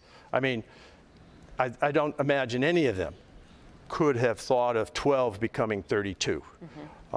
And I think that they'd marvel at that. I think with the Washington Treaty being signed in Washington, right, that they'd be shocked that the only time Article 5 has been invoked in these 75 years had nothing to do with an attack in Western Europe, had nothing to do with America responding to that attack and reinforcing our European allies, had nothing to do with the Soviet Union. But in fact, on the day, September 11th, right, it was actually the inverse of all that. It was Europe coming to the assistance of America, to include, in part, because of an attack here in Washington. So they'd be surprised about Article 5. I'd also remark, though, these photos make clear that the 12 men who signed the Washington Treaty, I think would be surprised today at the role of women in leadership positions in NATO at multiple levels. So head of state and government, ministers, both foreign and defense ministers, the NATO staff, ambassadors, and so forth. I would add there that today, perhaps we should be surprised that there aren't more women in prominent roles in NATO. So I think there's a lot to be surprised at. One thing that they would not be surprised at. Yeah, that's my next question. I'll preempt your next question. They would not be surprised that NATO today is rallying in the face of Russian aggression. Yeah. That, of course, was the original forming cause of NATO. And today, I think, the founders would see a familiar Russia in terms of imperialist designs and aggression on its neighbors. They probably wouldn't be surprised. They probably would also be surprised that we're trying to get Germany to spend more on defense and do more and be more forward-leaning as well. Perhaps. Perhaps. Maybe even the Germans are a little surprised at that. Yeah. There's a lot of surprise that has happened to us since 1949. You know, finally, one of the main headlines at this alliance, or at this specific summit, is what the alliance is delivering for Ukraine. There's a lot of talk about a bridge to membership that's well lit, that is short. But there's also been criticism that the weapons that we've been giving them have so many caveats on them that we're having Ukraine fight with one hand tied behind its back. What are your thoughts on the deliverables for Ukraine at this summit? Well, I think that the military deliverables and the political deliverables, these two parallel tracks or lines of effort for Ukraine, are predictable and quite candidly, quite modest. Yeah. I would have liked to have seen even more progress on military assistance and on fulfilling the commitment that Ukraine politically will eventually become a member. The bridge metaphor works in part, but I'm not sure it's completely satisfactory. Look, I think everyone here at the summit this week was stunned by just the blatant aggression of the most recent Russian attack on Kyiv and other cities, to include the tragic attack on the Children's Hospital, right? It's important for us to remember two things. First of all, that attack originated from inside Russia. And the base from which that attack was launched is essentially in sanctuary because it is beyond the ability of Ukrainian indigenous capacity to strike it. And we have placed limits on the geographic range of the systems we've provided Ukraine. I know of no effective air defense program which focuses solely on defense of the target site by way of air defense systems and so forth, and neglects the attack of the launch sites. Yeah. Air defense is a two-way street, offense and defense. So in particular, you use the words caveat. I think that the restrictions, the caveats that we've placed and others have placed on some of our systems are not justifiable in legal terms. These are legitimate military targets, and they don't make sense in terms of military science. Thank you for that clear answer and for your support of NATO and your support of Ukraine as well, and for this interview, Ambassador Lloyd.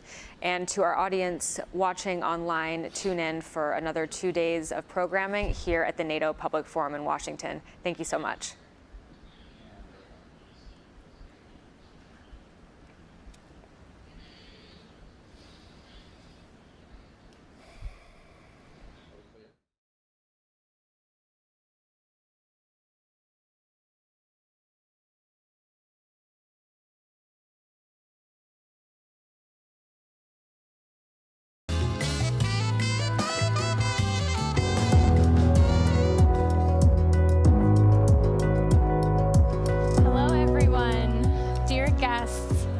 Before we resume our live conversations, we will be viewing a short video.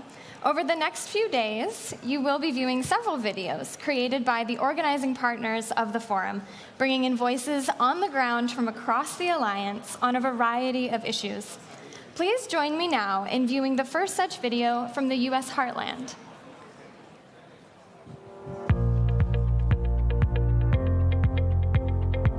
I view NATO as a global institution that is a vehicle for deterrence and collective defense. It is a defender of the free world and is a defender of our shared democratic principles. NATO as an organization means personally to me as its security cooperation between its member countries provides an environment where I'm able to feel safe and secure. NATO means hope to me. Hope that through strength of unity, we will no longer have world wars and have to send our young people to fight in them. Hopeful that a rogue leader or rogue nation will no longer be emboldened to attack a NATO country, and hopeful that into the future, NATO will create a more democratic and peaceful union in the world.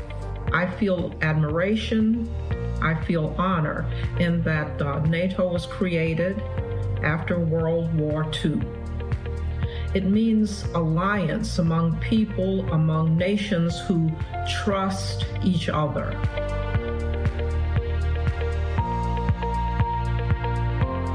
Apart from the obvious aim of peacekeeping and deterrence, it plays a crucial role in facilitating a coordinated effort to combat counterterrorism and cybersecurity.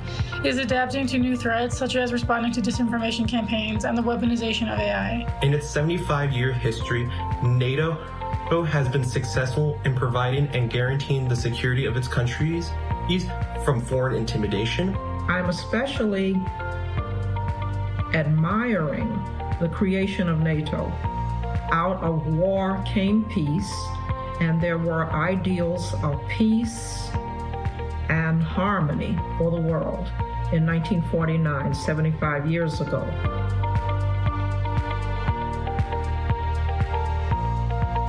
NATO was created for establishing and promoting economic and political security against Soviet or another future demagogue aggression. It's unfortunate that 75 years later, we are standing more or less in the same predicament with modern-day Russian military hostilities in Europe. What I hope for NATO, first and foremost, is for NATO to gain an ally in the next American presidency. And secondly, for nations in Europe to rise to the occasion and to meet the continued Russian aggression with the severity and seriousness it demands in order to protect Europe. Finally, a unified show of support in the future will demonstrate to other authoritarian leaders that NATO will not allow malicious leadership to trample on the will of the free world. What I wish for in NATO's future is to act as a bulwark of democracy in these trying times of uncertainty, economically and politically. As the future comes forward, we want that trust to be continued, and if it is at all destroyed a little bit, we want it to come back. So I say to the NATO nations, thank you, and keep peace for us in the world. What a great way to bring in voices from across the United States heartland. For our next conversation, please join me in welcoming once again Frederick Kemp, President and CEO of the Atlantic Council, to the stage for a conversation with NATO Secretary General Jens Stoltenberg. Join me in welcoming Frederick to the stage, please.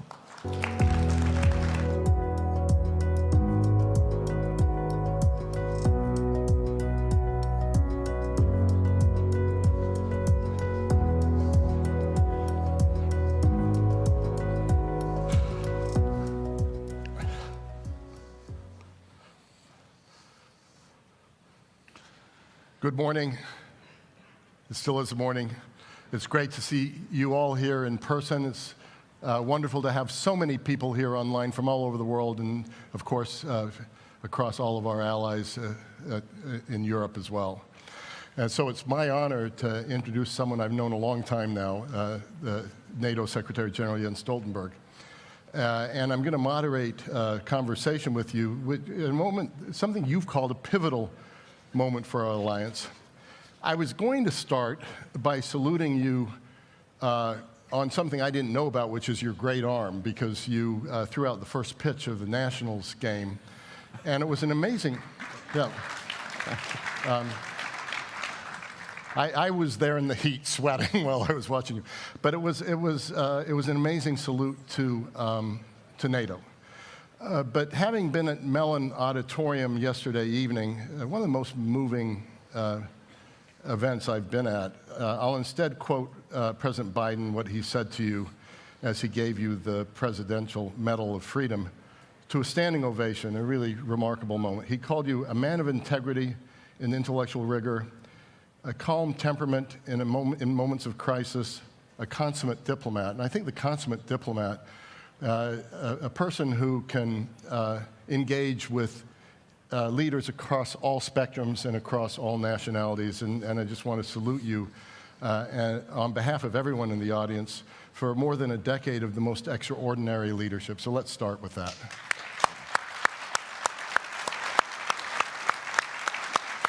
Thank you. So we at the Atlantic Council gave you our highest honor, the Atlantic Council Distinguished Leadership Award in 2017, and I consider that visionary. We knew you'd already accomplished a lot in your life, and I won't go through it all. You know, Prime Minister of Norway, all the things you've done for NATO and at NATO in terms of strengthening its defense, strengthening the defense spending, and I think it would take too long to go on that, and you're a humble man, and I don't think you would even want that. So I'm going to go right into the questions. You laid out 3 goals for this summit: increasing support for Ukraine for the long haul, reinforcing collective defense, and deepening global partnerships. I'm sure they're all important, but for this week, what do you consider most crucial? I will answer that in a moment, but let me first say that it's great to be here, to be at the public forum, and many thanks to you, Fred, and also many thanks to all those who have organized and are making this event possible, because this is an important part of the summit, the public outreach, which this public forum is a very important part of. Then, thank you for your kind words. It has actually been a great privilege serving as Secretary General of NATO for 10 years. And I see around in the audience here, there are many people who have helped me, supported me. So many thanks to all of you for your advice, your help, and support throughout these years. Then, on throwing the first pitch, that is the most difficult task I ever committed as Secretary General of NATO. Not least because I've never been at a baseball match ever before. The first time I touched the baseball, actually, when I started to exercise for this, I thought it was a tennis ball, but it's not the case. So it was a very steep learning curve, and I think my future is not in baseball. I think my future is in something else. I was going to say in the introduction that it showed that NATO always sets lofty targets. Yeah. And we have to adapt to the challenges. Then, of course, this summit, it's of course a summit where we're going to celebrate the 75th anniversary of the strongest, most successful alliance in history. But the only way to truly celebrate that achievement, the 75th anniversary, is, of course, to demonstrate that NATO is adapting, that we are changing when the world is changing, because we are the most successful alliance in history, because we have changed when the world is changing. And now we live in a more dangerous, more challenging security environment, and therefore NATO is changing again. And therefore we will make important decisions at this summit for the future, not only celebrate the past. And there are three main issues: is deterrence and defense, is partnership with our Asia-Pacific partners. But of course, the most urgent, the most critical task at this summit will be everything we will do and decide on Ukraine. Because this is really the time where we are tested. If we want to stand up for democracy and freedom, it's now, and the place is Ukraine. I expect that the NATO leaders will agree a substantial package for Ukraine. There are fundamentally 5 elements in that package. One is that we will establish a NATO command for Ukraine to facilitate and ensure training and delivery of security assistance to Ukraine. It will be 700 personnel. It will take over much of what the US have done so far in leading the coordination of security assistance and training. It will be a command in Wiesbaden in Germany, but also with logistical nodes or hubs in the eastern part of the alliance, to ensure that we have a more institutionalized framework for our support to Ukraine. Then it will be a long-term pledge to support Ukraine, not least to send the message to President Putin that he cannot wait us out. Because the paradox is that the stronger and the more we are committed for a long term to support Ukraine, the sooner this war can end. So that's the thing we have to do. Then we will have, and we have already seen some new announcements of military immediate support with the air defense systems, with F-16s and other things that allies have and will announce. We have the bilateral, that's the third, also the announcement of more military aid. Then we have the bilateral security agreements, 20 agreed between NATO allies and Ukraine. And then the 5th element of the package for Ukraine will be more interoperability. We will have a new joint training and evaluation center in Bydgoszcz in Poland. We will have the comprehensive assistance package to help Ukraine implement reforms on the defense and security institutions to ensure that the armed forces are more and more interoperable with NATO. And together, the NATO command, the pledge, the bilateral security agreements, the announcement of new military support and interoperability, these 5 elements combined constitute a bridge to NATO membership for Ukraine.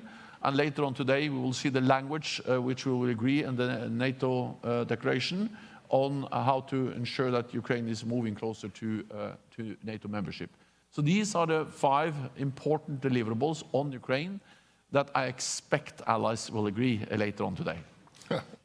Not to press you on what's actually going to be in the document, because of course you can't reveal that, but we saw at the Vilnius summit, hearing it again in Washington, that allies closer to Russia or more eager to provide NATO membership sooner for Ukraine. And no doubt the bridge and all the elements of the bridge are pretty impressive, including the new command. But are Ukraine's NATO membership prospects sufficient? We did our own wargaming with our Estonian partners in the Estonian government. We found almost under any scenario Ukraine was safer in NATO, that Russia would respond in a way that would be less provocative with it in than outside. What's your thinking on that, and have we gone far enough with Ukraine? So first of all, the language you will see later on today in the NATO declaration, or the declaration from the heads of state and government, of course that language is important because language matters. It sets an agenda, it points a direction. But of course, action speaks louder than words. So in addition to the language in the declaration on membership, which again is important, I think that what we actually do together with Ukraine is as important. And therefore, the fact that we now have a NATO framework, we'll have a NATO framework around the support.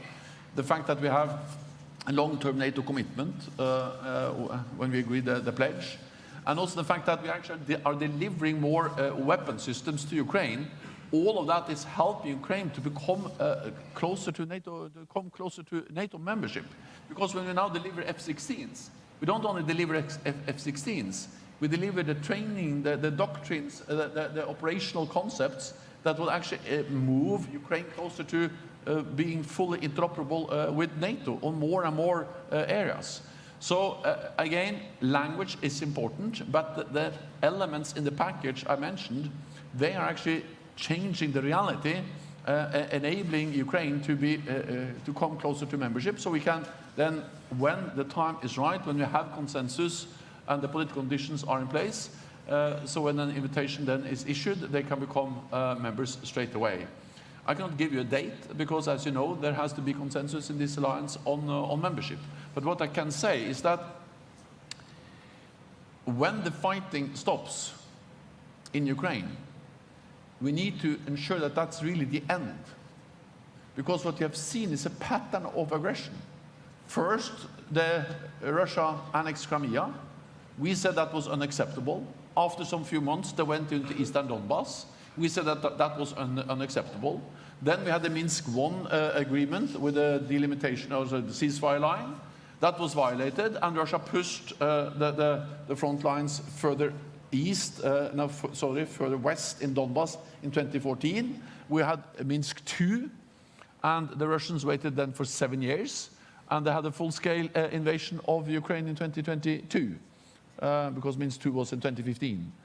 So we have seen a pattern where they've taken slices of Ukraine.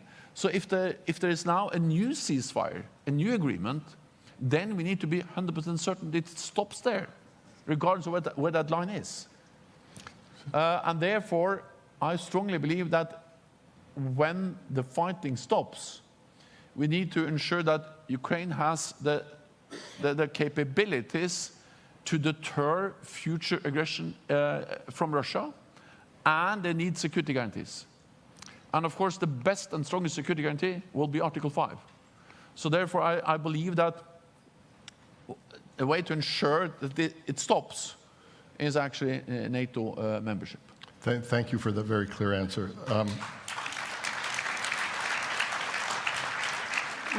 One more brief question on Ukraine, and then we'll move on to Indo-Pacific. In a press conference you had with President Macron a couple of weeks ago, you noted recent gaps and delays and how they've led in funding and weapons and led to battlefield consequences. You said, quote, "We must give Ukraine the predictability and accountability it needs to defend itself." So 2 questions. Is everything you've talked about today that's going to be agreed enough? And secondarily, not just with uncertainties in US politics, which exist, but also uncertainties in European politics, do you worry at all about the sustainability of that support over time? So first of all, you are right that I have referred to, I also did that in Kyiv in a meeting with President Zelensky earlier this spring, to the fact that during this winter and the early spring, allies didn't deliver on their promises to Ukraine. We saw the delays in the US, months agreeing a supplemental, but we also saw European allies not being able to deliver the ammunition and the support they have announced.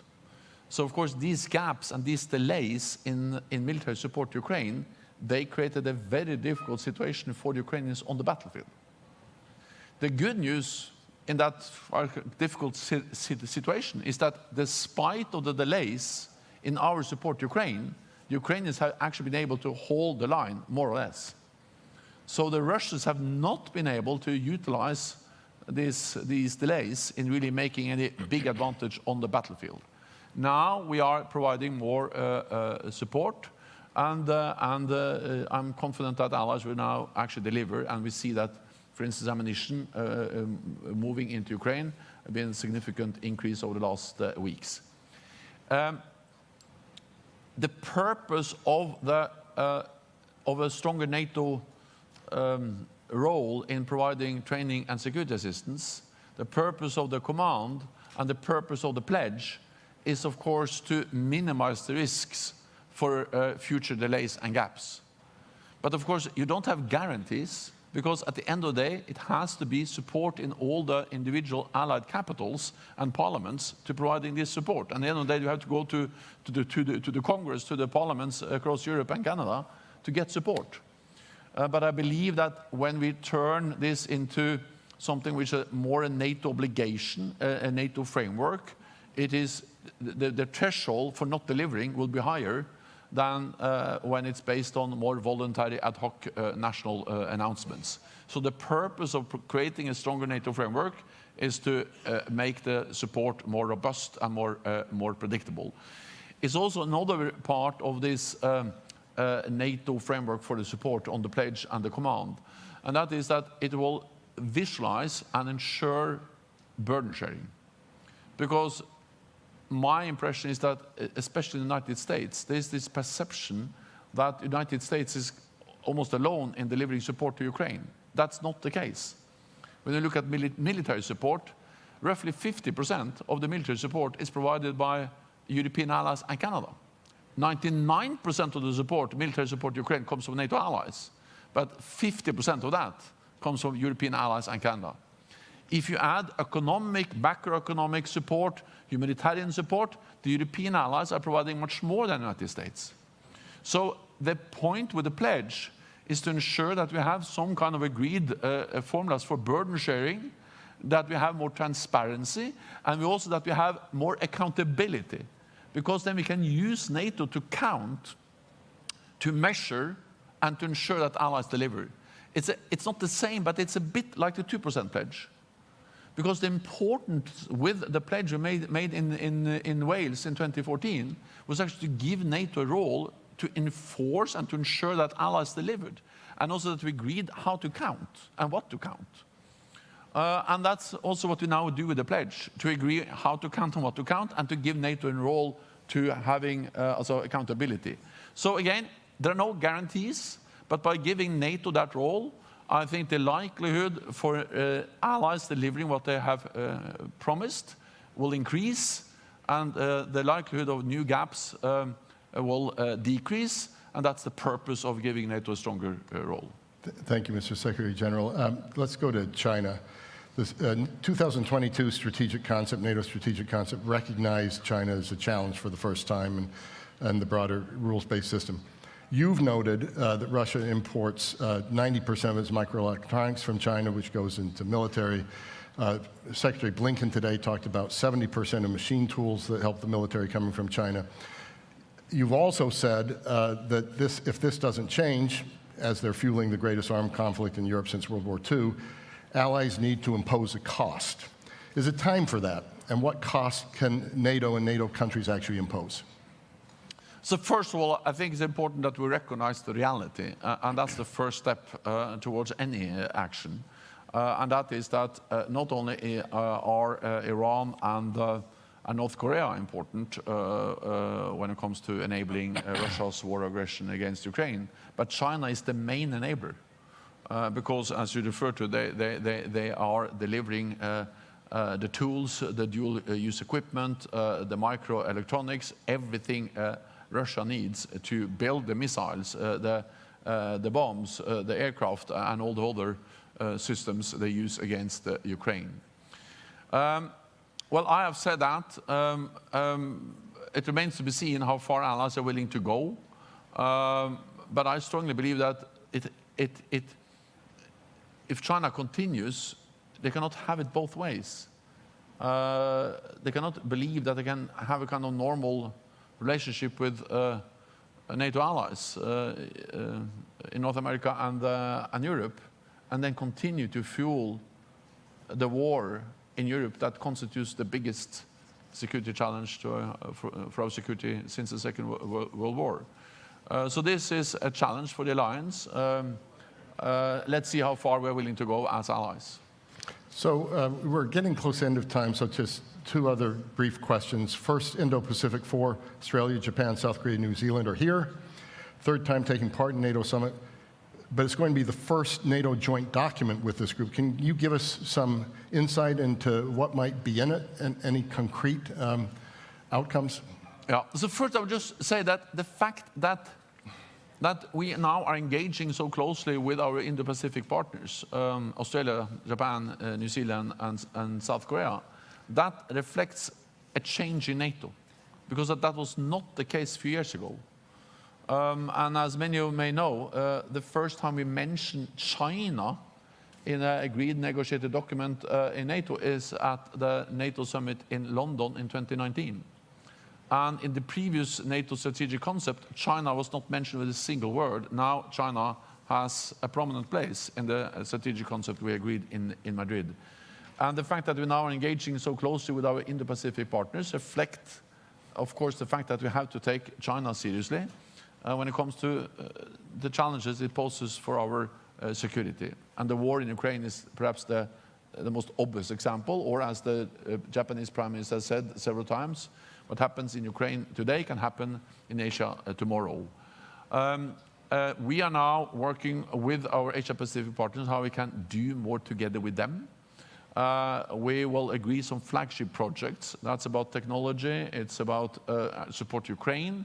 But we are also working, for instance, as part of our defense industrial pledge, how we can ramp up defense industrial production and cooperation with these countries. They are big, some of them, on defense industry. We can work closely with them to ramp up our combined defense industrial capacity. We can exchange more information. And I also welcome the fact that more and more allies are now also conducting joint exercises. Recently, there was a big air exercise. Allies are also more and more actively also looking into how they can also have more naval exercises with our Asia-Pacific partners. Because NATO will remain an alliance of North America and Europe. We will not be a global NATO. NATO will be North America and Europe. But this region, the North Atlantic region, we face global threats. And the reality is that's nothing new. Global terrorism, international terrorism, brought us to Afghanistan. Cyber is global. Space, which is becoming more and more important for our armed forces, is truly global. And of course, the threats and challenges that China poses to our security is a global challenge. So this region, the North Atlantic region, faces global challenges. We will remain a regional alliance, but we need to work with our global partners, the Asia-Pacific partners, to address these global challenges. That, I guess, will be a very important issue at the next NATO summit. I will not be there, but I'm certain it will be a great... And that brings me to my final question. This is your swan song summit. Yeah. And as you prepare to step down, I think everybody in the audience, everybody virtually, would love to hear what gives you the most hope stepping down from this, but also what gives you the most concern. So first of all, I'm an optimist, because the reality is that we are very different in this alliance. We are different countries with different history, different culture from both South Atlantic, and we have different parties. And we are always very concerned that when a new party comes into government, they will make bad things for the alliance.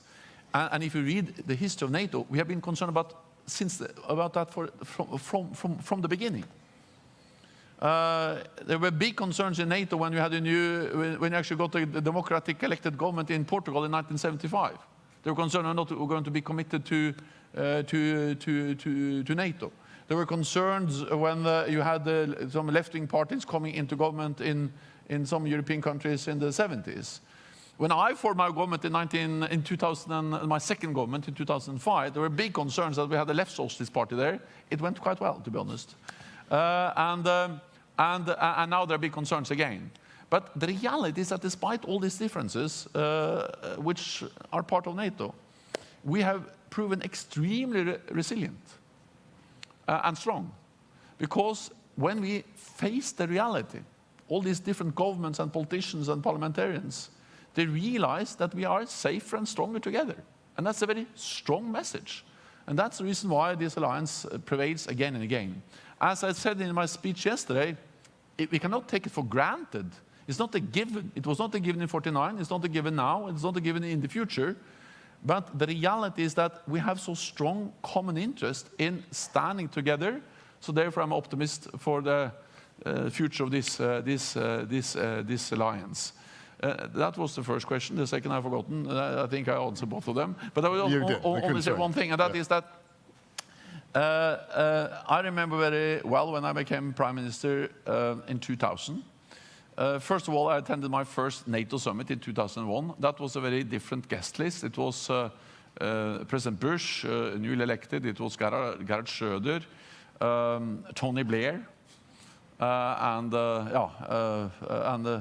very different people then than now. So I think it's time for me to leave. But second, also, I remember then my predecessor, when I became prime minister in 2000, she told me, so Gro Harlem Brundtland, the Norwegian prime minister, she told me, Jens, you have to remember that most of your life you will be former prime minister. And now I have to acknowledge that most of my life I'll be former Secretary General of NATO. But that's not so bad. And I will hang around and see you, and I look forward to then perhaps be part of this audience next time. Thank you so much.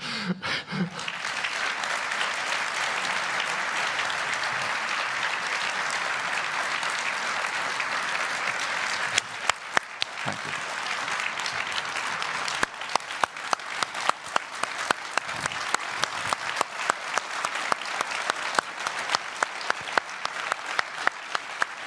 Thank you.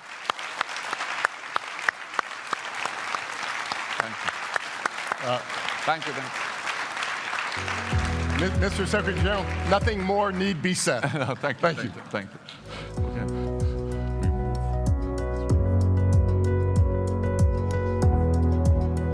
Frederick and His Excellency Jens Stoltenberg, thank you for such an enticing conversation. I personally loved the commentary on the first pitch as a baseball fan myself. We can be safely assured that the Secretary General is focused surely on transatlantic security and not baseball. As he mentioned, the alliance is truly being tested, and he outlined some crucial elements of aid to Ukraine the alliance is working on, from joint training to defense assistance packages, and looking how to secure Ukraine not just now, but even after the fighting stops. Thank you again. Our next panel, Strengthening the Transatlantic Bond, will aim to answer questions such as, what is the future of the transatlantic partnership? How can Europe and North America cooperate more efficiently? How can the transatlantic bond be affected by recent elections? Now, please join me in welcoming to the stage Mr. Robert Vasch, President of GlobSec, and the panelists.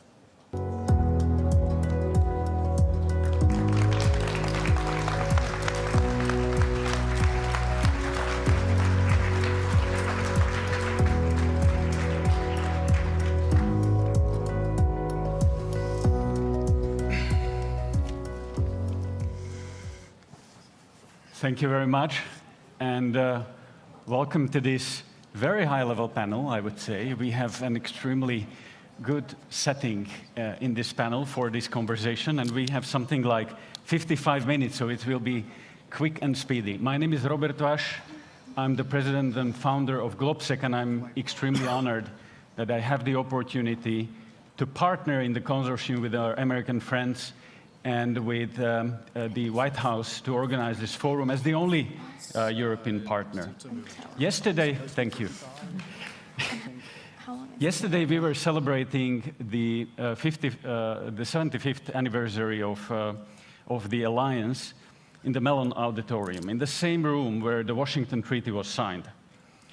It is undoubtedly the largest, most successful, and longest enduring military alliance in the history of mankind. We are also celebrating 20 years of enlargement of NATO and the 25th of enlargement of NATO, and actually countries of Central Eastern Europe joined NATO 20 and 25 years ago. And I think that was a symbol of Europe whole, free, and at peace.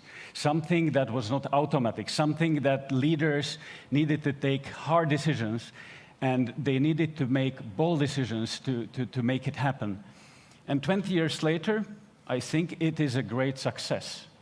And the story of the enlargement is connected also to GlobSec, because we have organized our first conference 20 years ago, exactly in the year when we joined NATO.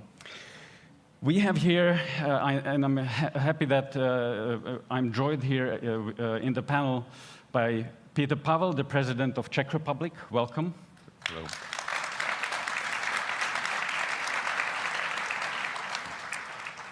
Kaja Kallas, Prime Minister of Estonia, welcome. Mette Frederiksen, the Prime Minister of Denmark. And James Risch, Senator of the United States of America. He is the ranking member of the Senate Foreign Affairs Committee. Welcome.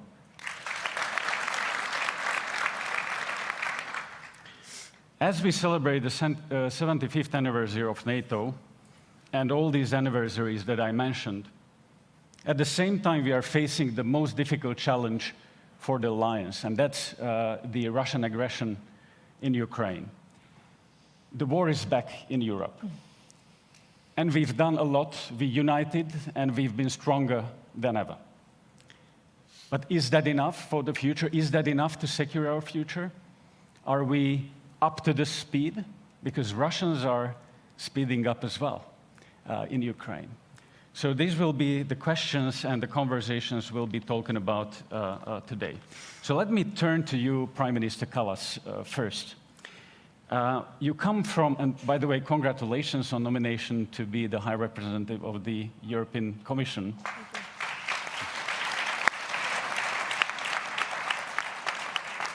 It's a great achievement, this nomination, as you're coming from an Eastern European country, a Baltic country, a small country, Estonia, who is really punching above its weight. And that shows how a small country can be influential on the world stage. So congratulations to it. You have demonstrated incredible determination to whatever it can to support Ukraine, understanding that if Ukraine does not succeed, Estonia and the rest of us in Eastern Europe can be the next. And you've been one of those who wanted all NATO countries collectively to be even more serious about our ambitions, about our collective defense.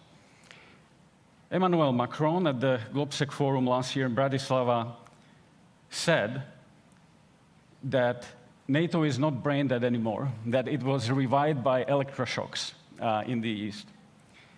And he also said that we should have listened to you more in the Central Eastern European countries. So what is your message now? What the other leaders from Western Europe and the United States should listen right now?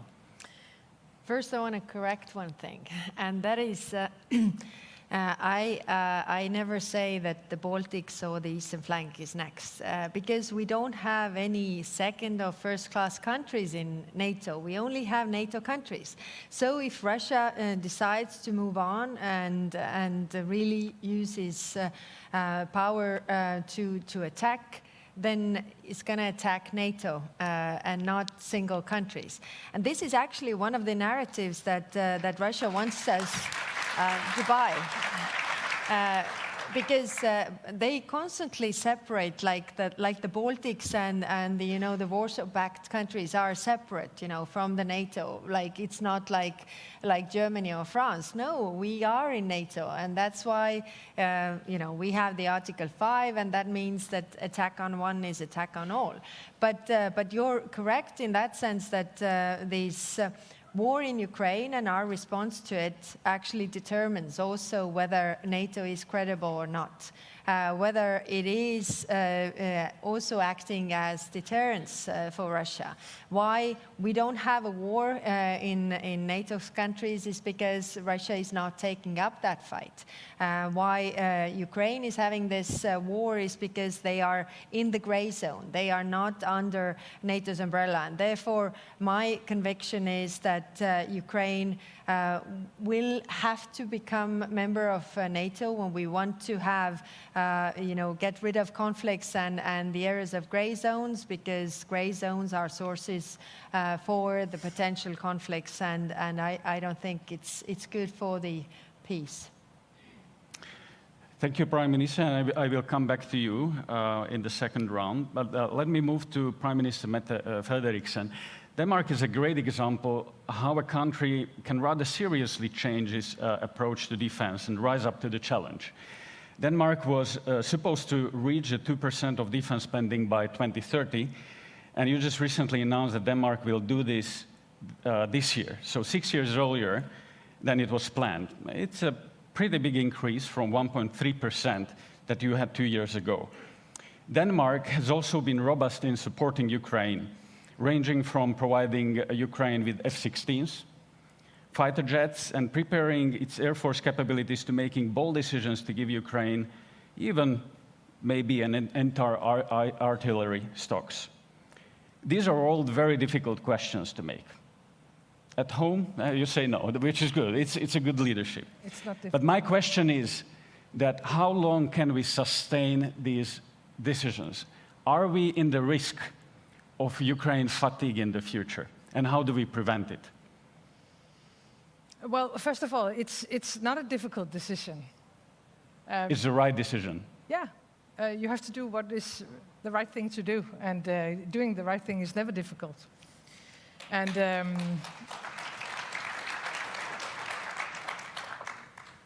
you're totally right.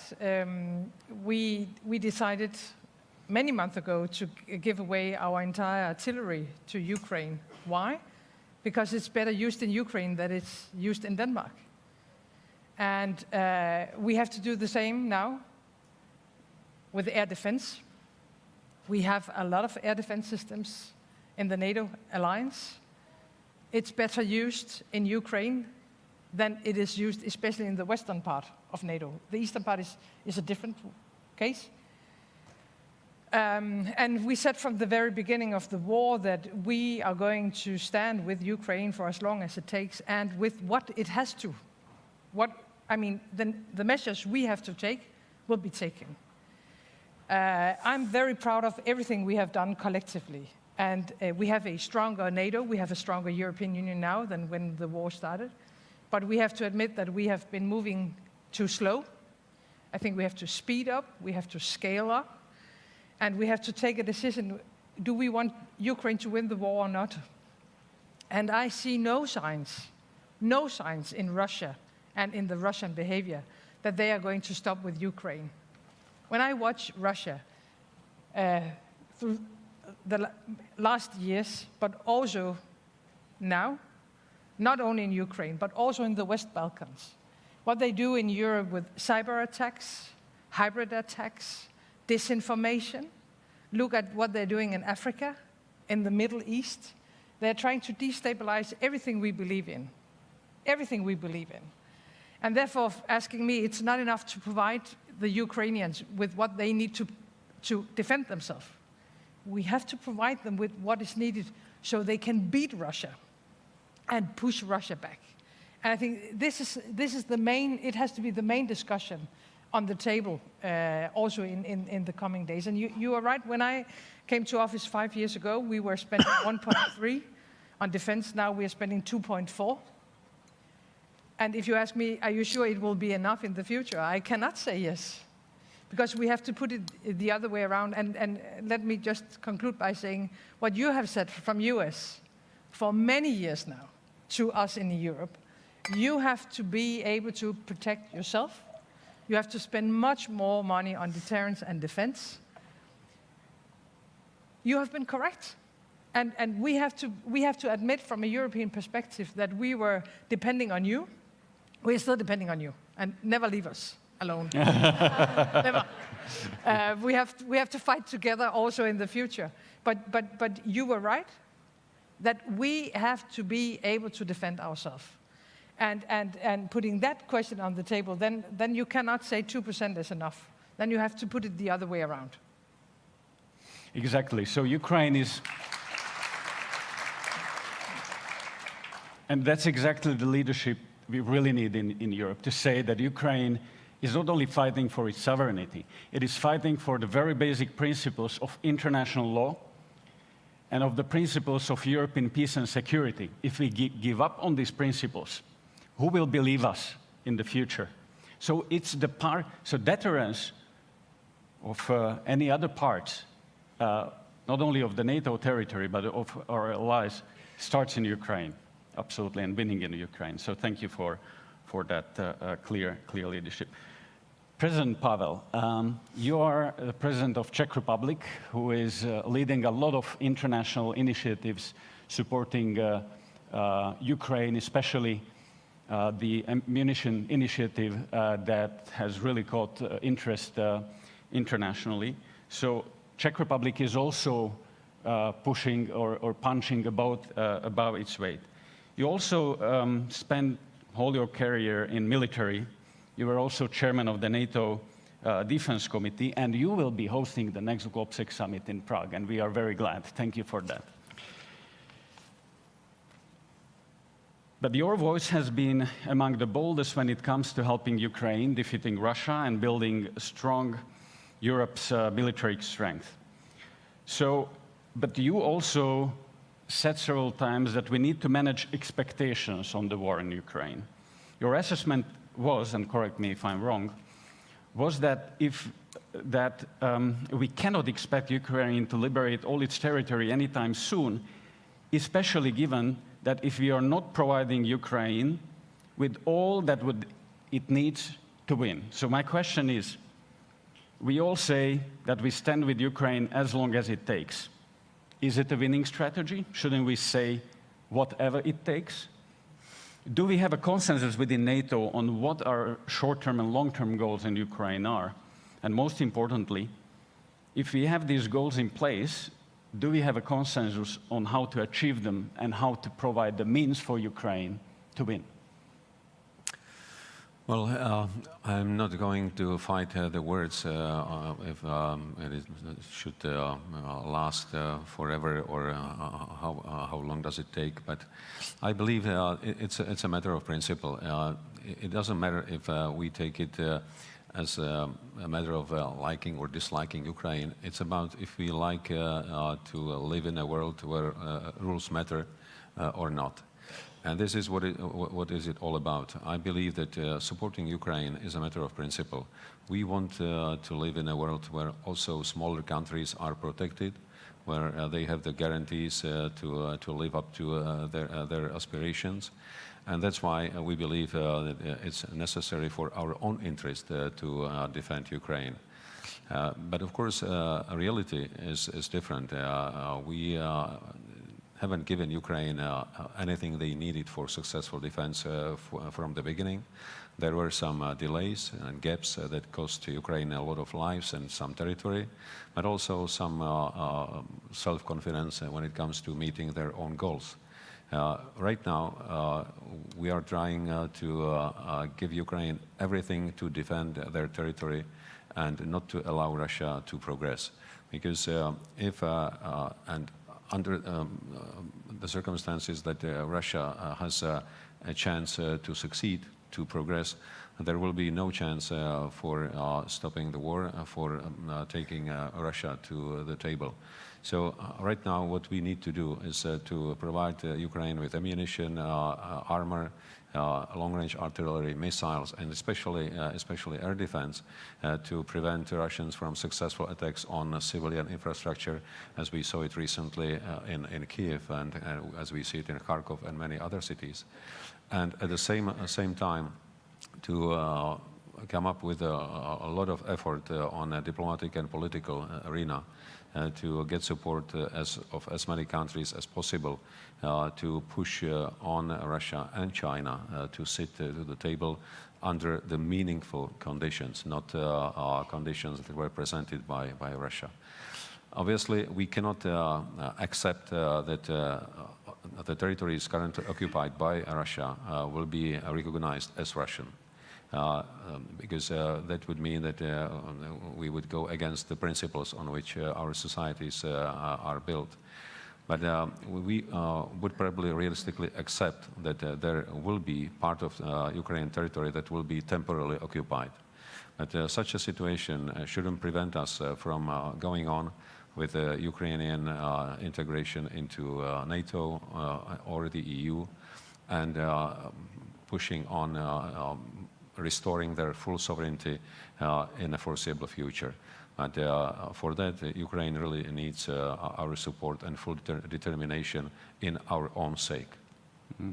Thank you. I've seen Prime Minister wanted to react. Yes, I wanted to react. I think everybody wants this war to end.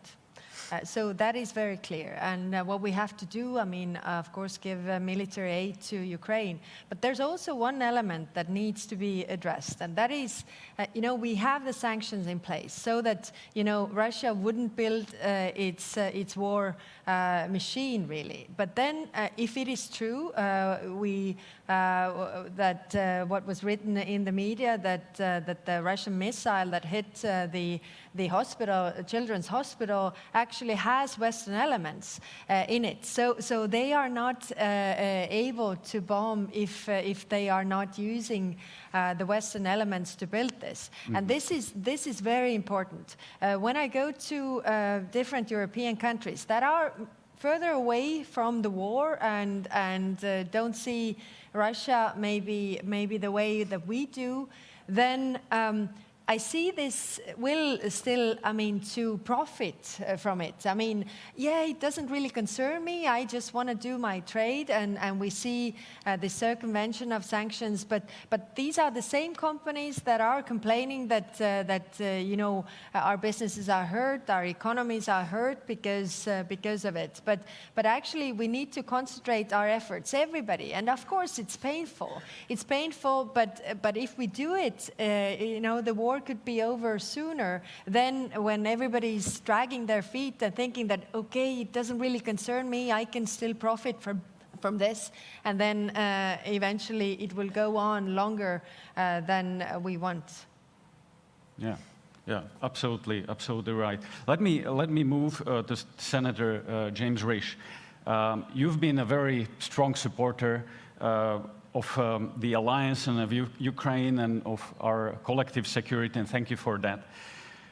And all of the countries represented here at the NATO summit have done their utmost to support Ukraine and to raise the bar when it comes to the defense spending. The EU has provided economic assistance to Ukraine and has put Ukraine on the track towards the EU membership. Do you think we are doing enough? What can be done more? Let me take that on, but before I do, I want to respond very briefly to what the Estonian Prime Minister said right at the beginning regarding the Baltics. Right after the invasion, a number of people from the Baltics came to see us here in America, and they were concerned. And NATO had become stodgy. We'd forgotten what it was formed for. NATO was formed for the exact circumstance we find ourselves in today. I told my friends from the Baltics, I said, look, Article 5 means exactly what it says. An attack on one is an attack on all, not 1 square inch, whether it's in the Baltics, whether it's in London, whether it's in New York, not 1 square inch. Mr. Putin, listen. Article 5 means exactly what it says. I make that commitment now for the United States, and the United States is there to meet that commitment if we ever have.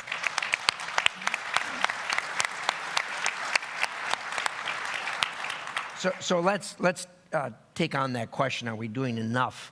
That's kind of a general question. Enough for what? You've got to state what your objective is, and if the question is, are we doing enough to reach the objective? Well, you reevaluate that every day, whether you're doing enough or not. I would say that we are a robust democracy in the United States, just like the European countries are, and there are people who dissent from the view that we should be doing something in Ukraine. They have, in the United States, I think people are not as in tune with how we got to where we are as far as Ukraine is concerned. You have to go back to December the 5th of 1994, when the Budapest Agreement was entered into. We made a commitment. On that date, Ukraine was the second largest nuclear-armed country on the planet. It was the policy of the United States then, it's a policy of the United States now, and always has been, that as few countries have as few nuclear weapons as possible, so you have less of mischief on the planet. We said to the Ukrainians, as did the British at the same time, give up your nuclear weapons. They're going to cause you a lot of troubles for a lot of reasons. And if something happens, we'll be there. We said that, we meant it, and we have to keep that commitment now. And we have all the Europeans to help us do that because of concern over, because of Article 5. So, are we doing enough? We need to continue to do more. The people who are dissenters in the United States always point to the fact, well, the Europeans aren't doing enough. It depends on how you do the math. Look, you can't penny this out, nickel and dime this out, but you certainly have to look at what the Europeans have done. way beyond what I think a lot of people's expectations were here. But secondly, not just on the military side, but also on the humanitarian side. I mean, it's stunning to me. You know, when I went into Ukraine, I went through Poland, and they were talking about the number of refugees they had. They've never been in a country with 2 million refugees, but no refugee camps. Why not? They're all in people's homes, and they're being taken care of. So, look, we need to continue to do that. And one of the things I will say to our European friends, and has been said over and over again, that 10 years ago in Wales, we all agreed 2% would be the number. It's been 10 years, and fortunately, we're up to 23 countries now out of our alliance. We got 9 more to go, but if we want to silence the critics using that point of view, we need to all get up to 2%. And frankly, now that this has happened, and a lot of us always hoped this would never happen, but now that this has happened, 2% probably isn't enough. We have been stunned. I think all of us have been stunned by the weakness and the holes in our industrial production when it comes to defense. We're going to have to do more. Yeah, absolutely. Absolutely right. Mr. President, you wanted to react. Yeah, with my experience from NATO and especially NATO Military Committee, I would like to add an argument to what has been said on the account of defense spending. I think we should also pay attention not just to the figure, how many % of our GDP are we spending for defense, but how do we meet our capability commitments, capability targets? Because this is what matters for real and credible defense. Strategic commanders will not take a chart with the percents once they are confronted with the situation. They will count aircraft, ships, combat units at required readiness. And this is what we should focus on beyond these 2% line, because we have serious gaps in meeting our capability targets. So if we really want to be credible in our deterrence, because I think no one would argue that Russia knows very well about the real state of our armed forces, we should really do much more in meeting these capability targets.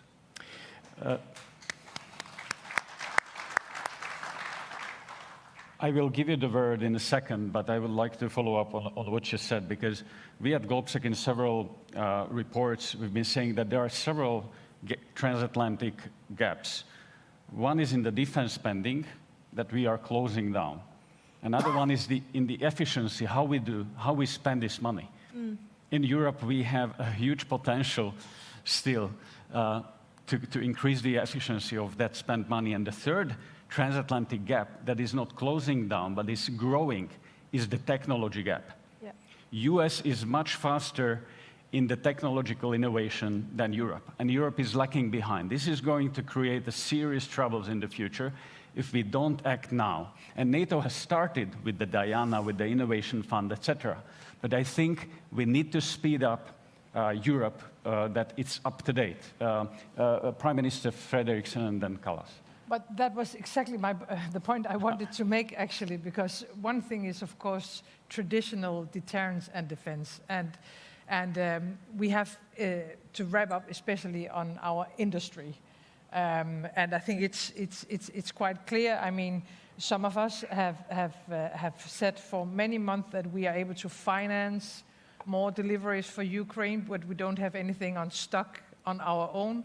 But you know, during the Czech initiative, and we are very much engaged in that, we are trying to buy from third countries outside Europe, because we don't have anything on our own. And of course, that cannot be the situation in the future. I mean, so we need to invest much more on traditional capacities and capabilities. But talking about technology, that's another chapter. And what I see when I look at all of us, especially in Europe, is that China is going to win this race.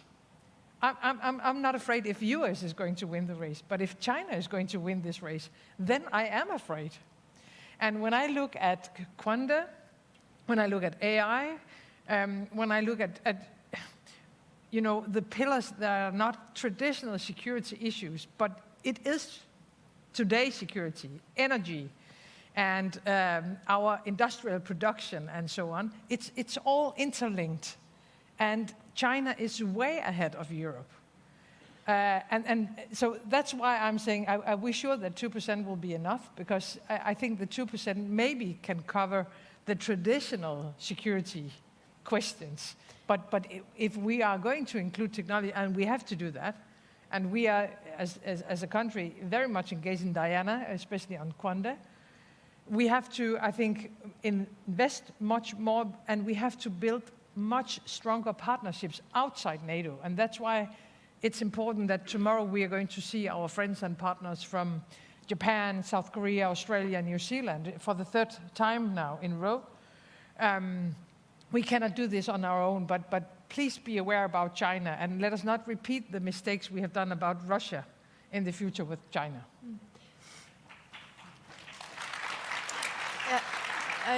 I wanted to build on that because innovation is the key, and I think there's actually also the possibility to take the costs down and be more effective. We have a very vibrant tech sector in Estonia. So what we did was to bring them together. So the tech sector that is very much into investing into defense and making these processes faster, more innovative and more up to date, and the traditional defense sector. So combining the two is actually the key. But of course, what is the question is the access to funding. So because we have, defense investments are very much in the same category as pornography and for the funds, private funds. So you can't really use the funds for those. So we need to open up those. We need to open up the public funds as well. And what I also wanted to say is that I've been meeting with the defense industry, and it's a bit the chicken and egg issue. So the defense industry says that we don't have orders. We have slogans, but we don't have orders from the governments. Whereas the governments say that, from richer countries, one prime minister asked me that, where can I spend? I want to spend 2%, but nobody's selling me now because they don't have anything. If you have a defense company that says that, you buy 12 tanks, so I produce 12 tanks for the money that you present, not 16 or 30, but 12, because you don't take any risks. I think also both sides, also the defense industry, should read the room and understand that you have to make and take some risks, even if it is not the government's immediately showing the money, because we have the decisions coming in many countries to invest more in defense, but there has to be something to really be able to invest immediately. You have opened up a very important question, which is the European defense industry. And how do we make sure that the defense industry is up to the speed? How do we get the funds, necessary funds, not only from governments, but banks, European Investment Bank? They were banned to invest into dual-use products. So I think there is a lot that needs to be changed on the European level, in the European Union as well. And here, the next European Commission is going to be crucial in making sure that we are speeding up, because Russia has already begun with the war economy, and we are not there yet. And in long term, it's going to cause a problem. Yeah, I think the understanding is there. The understanding is amongst the prime ministers of Europe, definitely, that we need to move faster. But the question is how. Mr. President, you wanted to react. Yeah. I wanted to use the opportunity to extend the comment of Mette Frederiksen about how all these problems are interlinked. I think if we look at the current security and international environment from a broader point of view, it's not a separate problem of aggressive war of Russia against Ukraine, and on the other side, systemic challenge from China.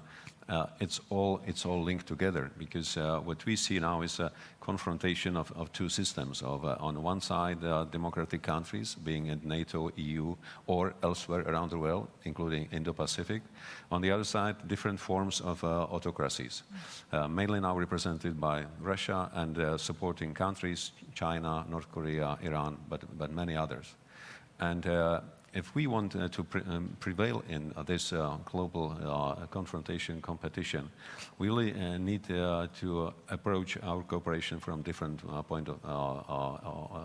angle of point. Because right now we pretty much compete in economic terms between the EU and United States. We are quite secretive when it comes to research and development. When we look at China, how they can combine resources, how they can focus on priorities, we are not doing the same.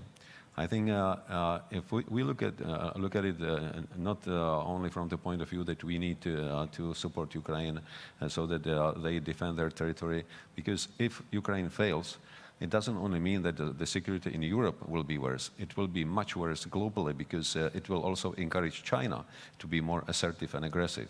So the same way as we ask for the United States being with us in solidarity in supporting Ukraine, we should be in a solidarity with the United States to support them in their competition with China in all areas around the globe. And collectively, we should also strive to convince countries in Africa, Latin America, that we are a better option for cooperation than autocracies around the world.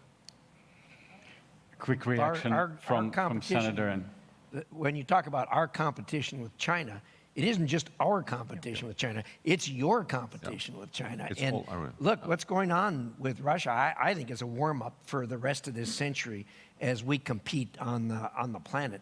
China's the issue. China's going to be we're all talking about Ukraine here, and we should, because that's the hot war going on. But this thing with China is going to go on for the rest of this century. And the United States and Europe will be able to compete with China if we join together. And there is no more obvious ally for us than you, and there's no more obvious ally for you than us. And we need to join together as we push back against China. And look, this thing, the one thing that the war has brought out, the Ukraine war has brought out, is the fact that what we've always known as an undercurrent, and that is the relationship between China, Russia, North Korea, Iran, Venezuela, the autocracies. It's there. It's real. And it's going to get stronger, only stronger, as we go forward in this century. And for us to, I think the challenge for this century is going to be how we all occupy this planet without killing each other and compete with each other. We should be able to compete with each other without killing each other. We need to figure that out, because this is not going to get better as we get forward. The autocracies are not going to change their belief as to what they think is best for their people, and the democracies are not going to change their belief as to what they think is best for their people. We're going to have to figure this out. You opened a very important question of China, and we will see that there is an increasingly clear voice that how China is supporting Russia in its war to Ukraine. It's a problem for us, and it's a problem for NATO. There are many voices in the US as well that basically Ukraine is just a distraction from our main adversary, which is China in long term. And it's decreasing our focus on the main challenge. Well, I like the argument of my friend Ben Hodges, who said, Ukraine is all about China. Because if we are sending a wrong signal now that we are not able to defend a country on our borders, who will trust us whatever we say in the future about Taiwan or anything else? So the future deterrence really starts here. So I would say even the future of the West is now being decided in Eastern Europe, in the East. Interesting you should mention that now, because yesterday there was released a document titled Next Steps to Defend the Transatlantic Alliance from Chinese Aggression. The author is one of the distinguished thinkers and actors in the 21st century, myself. Good. This is a follow-up to a report I did a couple years ago on the same subject, and it is becoming a hotter and hotter item as we go forward. So thank you for that commercial. We will all read it. It is free. But I want to move to a question from the audience, and I want to enlarge the question, but I've seen you really want to react on, no, but on China. It's just one thing is the signal, and I totally agree. If we let's be honest, if we let Russia take Ukraine, that will, of course, invite many others to do similar things. That's one thing. I mean, that's basic knowledge, and it no matter what, it's a bad idea to allow Russia to take a European country. So I mean, that should conclude the discussion about Ukraine actually.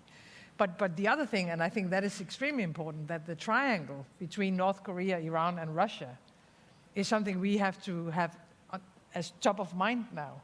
And there is nothing that integrates the three of them, except for one thing, that they don't like us. That's what combined those three, and they are willing to do, I guess, what it takes to defeat us. And I think we cannot only look at the triangle, we have to see how China is connected to that triangle. This is the new reality. And therefore, I mean, it's good we're talking a lot about Ukraine, but we have to talk about Russia. Ukraine is just one example. It's a terrible example, and they are paying the highest price. I mean, they are losing thousands of good young men and women. So they're paying the highest price, therefore we have to talk about it, but it's just a part of something bigger. And I think we have to understand that it's more a question about Russia than it is a question about a single European country, unfortunately. And all of these conflicts are somehow connected, and that's why we have this conversation exactly. So let me turn to the questions from the audience and online audience who are watching and listening us. There's a question from Matt Burton. What measures are in place to counter the internal and external actors that continually work against the West and NATO with influential disinformation campaigns? So let me enlarge the question a little bit. We are seeing that the frontal attack on Ukraine that Vladimir Putin has started 2 years ago is not only a frontal attack on Ukraine, but on all of us. He clearly said that his goal is to dismantle the Western-led world order. And he has opened several front lines. We are seeing the physical front line in Ukraine, but there is another front line of the same war inside of our societies, in information space, is the same war, is hostile against us to divide us. There is another front line in energy, in economic dimensions. So we have to win in all of these dimensions to be able to help Ukraine. We are seeing that Russia is increasingly active with its agents in Europe. We've seen bombings in Czech Republic, actually, in Vrbětice. We see a lot of hybrid war actions in Europe. Is this a new normal? Are we a subject to the aggression as well? Are we at war, or is just Ukraine at war? Because hybrid war and information war is also a war. And as my friend from UK said, that if two parties are at war and only one recognizes it is at war, it tends to win. So shouldn't we recognize that there is a war that is waged against us in information space, hybrid, cyber, and many other domains? Because unless we clearly say that that's a situation and we appreciate the long-term impacts of that, we are not going to be able to win it. So that's my question to all of you who would like to be. Well, there is a shadow war going on. That is clear in all those domains that you mentioned. So the question for us is, what is our response really? I mean, because we see all these events all across Europe and the Western Hemisphere, but we treat those events as isolated events, not connected to each other. I mean, there's a fire in a warehouse, so it's treated as a fire in the warehouse, although we have intelligence that actually, Russians wanted to set the fire in that warehouse. So the question to us is, what is our response? Is it, because it's also, it could also be a provocation, because, Russia wants us to react very strongly. So how to find the balance is a big question. I think we have to raise the awareness. We see this in our intelligence, but I'm not sure that everybody does see this in the same way. And then the question is whether, we are being the frogs that are being boiled, because every next time they're bolder and we don't react. So how do we address this? And we have discussions going on in NATO about these things, but they are really very initial. It should start from the awareness, the same awareness of all the members in NATO. Thank you. To answer your question, I think it is not so important how do we see us at what stage we are finding ourselves, because we heard a number of academic discussions if we are in war or not, because we still work in the categories of peace, crisis, and war. But for Russia, it looks different. They see at a history like a continuous conflict, where only intensity and tools differ. From time to time, they are using hard power. From time to time, they are using hybrid tools, which we see today. Since the times of, we call it Gerasimov doctrine, but actually it came up earlier than Gerasimov. But it was around 2010 when Russians came up again with their vision of non-linear warfare, where all the kinds from cyber, hybrid, disruptive operations, sabotages, up to hard war fighting are present. So actually what Russia is doing against us is a continuous conflict, that they are using tools that are available, that are much cheaper, quite often more effective than hard weapons. If you look at information operations that they are doing now, all of these disruptive events within the hybrid warfare across Europe, they are to make us unsure, not trusting our institutions, and being always under pressure. So we need to take not only passive measures, but also active measures to defend ourselves against this kind of warfare, because this is the way how Russians see the world, and we have to see it from their perspective, not from ours. Prime Minister Frederiksen, and I would just follow up that. Of course, we need to watch very closely all the disinformation campaigns that are going on in several countries in Europe with the goal to divide us and to also alter the political conversation. Also, there is a role for both NATO and EU in protecting our critical infrastructure, because we are seeing that this critical infrastructure is under threat. So what do you expect from the NATO summit and maybe also the next European Commission in this regard? Well, first of all, I think we have been spending too much time discussing what we can say about this war and what we cannot say. What is the right wordings? I mean, if a foreign country is trying to destabilize Denmark by misinformation, I consider it as an attack against a democratic society. And the same way when they use hybrid attacks, cyber attacks, and so on. So I think let's call it what it is. They are trying to destabilize all of us, and they are using different measures, if it's Ukraine or if it's Denmark or Estonia or Czech Republic. And therefore it's so dangerous what they're doing. And talking about one of the mistakes we have made, I think putting a lot of red lines on the table when you are handling a war is also a mistake.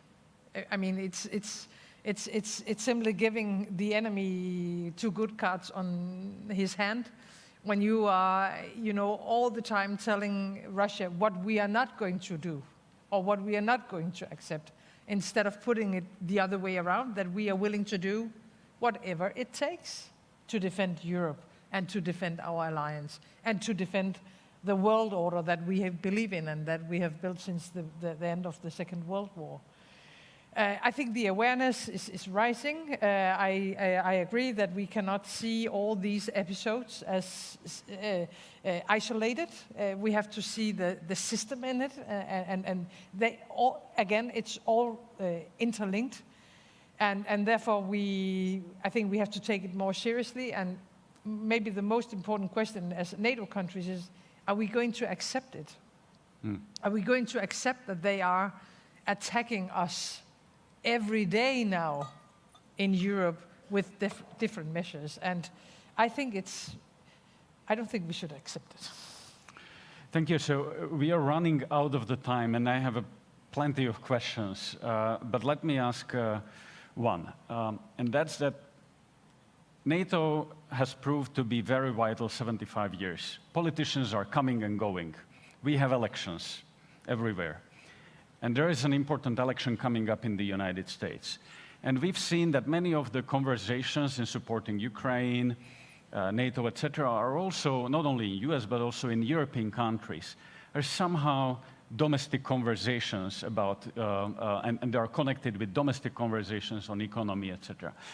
But my question is, what do you expect that how the election campaign and the elections might change the conversation in the support for Ukraine and for NATO? Is that for these guys? Well, I can give you a very clear answer that I don't know. Look, the United States has a treaty that is a NATO treaty. Now, admittedly, Ukraine is not part of that treaty. Nonetheless, the attack on Ukraine is as clearly as close to that treaty as you can possibly get. We have taken great steps in the United States already to do what we should do in order to help Ukraine. I really believe that's going to continue. I don't think the election is going to change that greatly. I know that at least one of the candidates has said that they're going to end the war. We haven't got an explanation as to how that's going to happen, but the candidate who says that generally gets done what he says he's going to get done. So I'll be anxious to see that. But look, I think people should not be wringing their hands over this. This is, as far as the Congress is concerned, which is where I come from, the vast majority, and it's only a small minority, are saying that we shouldn't be doing what we're doing. I mean, look, this is the right thing to do. America generally does the right thing that should be done. And given that, I have confidence we'll be there. Thank you very much, Senator. And let me thank all of the panel, because this was a wonderful conversation. And this shows that we had US and 3 small countries of Europe who have shown the way how to raise up to the challenge and how to support Ukraine. And I think there is an increasing understanding of the situation we are in, that we are going to be in a difficult situation, but we all understand that we are stronger together, and that we need to do whatever it takes to secure Europe and Ukraine. So with that, thank you very much for the conversation.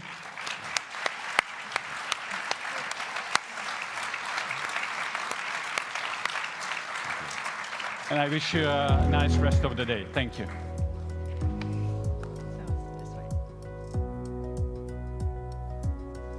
Thank you so much to our panelists and our moderator for such an engaging conversation. They talked about some crucial questions of elections and language, giving Ukraine what it needs to keep fighting to push Russia out and keep Russia out. They talked about keeping pace with China, concerns about competition with autocracies around the globe, and challenges and gaps racking our defense industrial bases. We will now be viewing a second video from the NATO Youth Summit, which took place on May 14th Miami, Florida in the US, and Stockholm, Sweden, with watch parties viewing around the world. The NATO Youth Summit delves deep into the most pressing global issues of interest to youths. Let us all now learn something from how the next generation will tackle the future issues of the alliance. On May 13th, at the NATO Youth Summit in Stockholm, I warned about the dangers of disinformation and the imperative to tackle the challenge more robustly. The time to act is now. There is no need to wait for further reports and no time for half measures. We need to be decisive and commit ourselves collectively and without reservation to a much more assertive approach. Winning the information war is foundational to our security, and as NATO youth, we say without hesitation that our leaders must rise to the challenge. In the 75th year of our transatlantic alliance, we celebrate our steadfast commitments to peace and to security. Our ability to maintain unity and effective deterrence is more crucial than ever, and our success in doing so will serve as the ultimate testimony to the strength of our common values. Emerging technologies can significantly enhance our defence capabilities. However, they also introduce new risks. Cyber attacks, AI-driven disinformation, and the development of autonomous systems all pose serious threats to global security, stability, and to the democratic ideals which unite us as allies. With the rise of AI, cyber threats are becoming a more increased threat. Just like a double-edged sword, while AI enhances our capabilities, it also creates new security challenges. AI's ability to analyze vast amounts of data can strengthen our defenses, but can also be exploited by malicious actors. Therefore, NATO must adopt proactive strategies to create robust security measures. Quantum computing, sensing, and communications could revolutionize defense, cybersecurity, and help strengthen our deterrence against Russia and China, which has already made achieving quantum supremacy a national priority. What NATO's leaders should think about now is how the organization can become a facilitator to bring together the expertise and strengths of allied nations to drive quantum innovation and empower its application in allied defense. The time is now to make sure that NATO and member states remain at the forefront of quantum innovation and realize its potential. When we talk military tech or innovation or countering disinformation, those are all reactive actions or actions that will help us win a potential hot war. But the most important strategic question that we have to find the answer to and start working proactively with is, how do we change the will of the Russian people? If we really are committed to the desire to live in peace with all peoples and all governments, we have to change the will of the Russian people to stop being aggressive towards its neighbors, as well as funding international crime and terrorism, so that we can achieve a sustainable and stable peace and save succeeding generations from the scourge of war. Our democratic values are victims of the self-imposed red lines. Our democratic values are victims of the appeasement of dictatorships. As we face the largest war in Europe since World War II, with Ukraine at its forefront of protecting democratic values and paying the highest price with the lives of its people, we find ourselves trapped by these self-imposed red lines. It's not time to appease the axis of evil any longer. Without adherence to rules, everyone's sovereignty and territorial integrity are under the threat. It's time to demonstrate the strength and unity of democracy. Ukrainians have been remarkable in defending their country, but they need your support. But do not support Ukraine just enough to survive. Support Ukraine to win.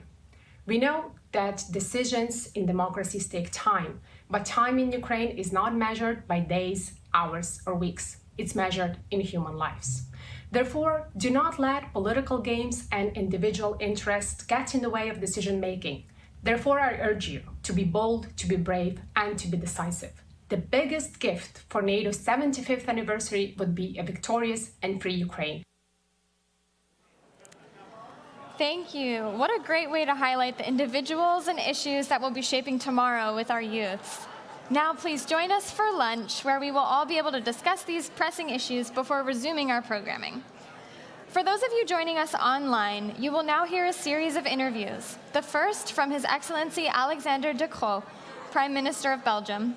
The conversation will be moderated by Elena Kudsko, Vice President for Policy and Programming of GlobeSec. Next, you will hear from His Excellency Kyriakos Mitsotakis, the Prime Minister of Greece, which will be moderated by Nadia Shadlow, Senior Fellow at the Hudson Institute. And finally, we'll be replaying the earlier conversation between Rachel Rizzo and Douglas Lute on the history and geography of NATO. Enjoy. And a few notes for our in-person audience and those of you in the plenary room. We kindly ask that you refrain from saving seats as it is disruptive in the room and impedes the flow of traffic. Also, please be mindful and do not leave your personal belongings in the plenary room during pauses in programming. Our programming will resume at 1:15.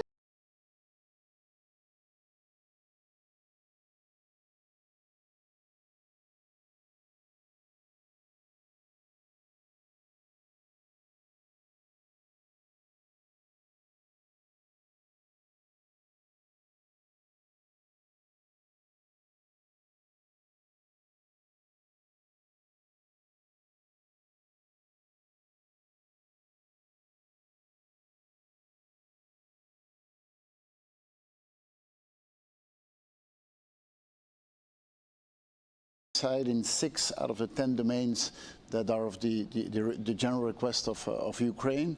It is about military capacity, but it is also about reconstruction. It is also about humanitarian supports. It's a very broad scope. Of course, a lot of people talk about is the delivery of the F-16. So we have committed to at least 30 F-16s that will be delivered between now and 2028. That is contingent on the deliveries of our new planes, which are the F-35s. And we hope that we would have deliveries. I mean, we will aim to have deliveries this year of a couple of F-16s. We will do that. And there's not that many countries that do it. Right. The Netherlands does it, Denmark does it, and Norway. We are already involved in the training mission with our planes. And we hope that we will deliver a few this year.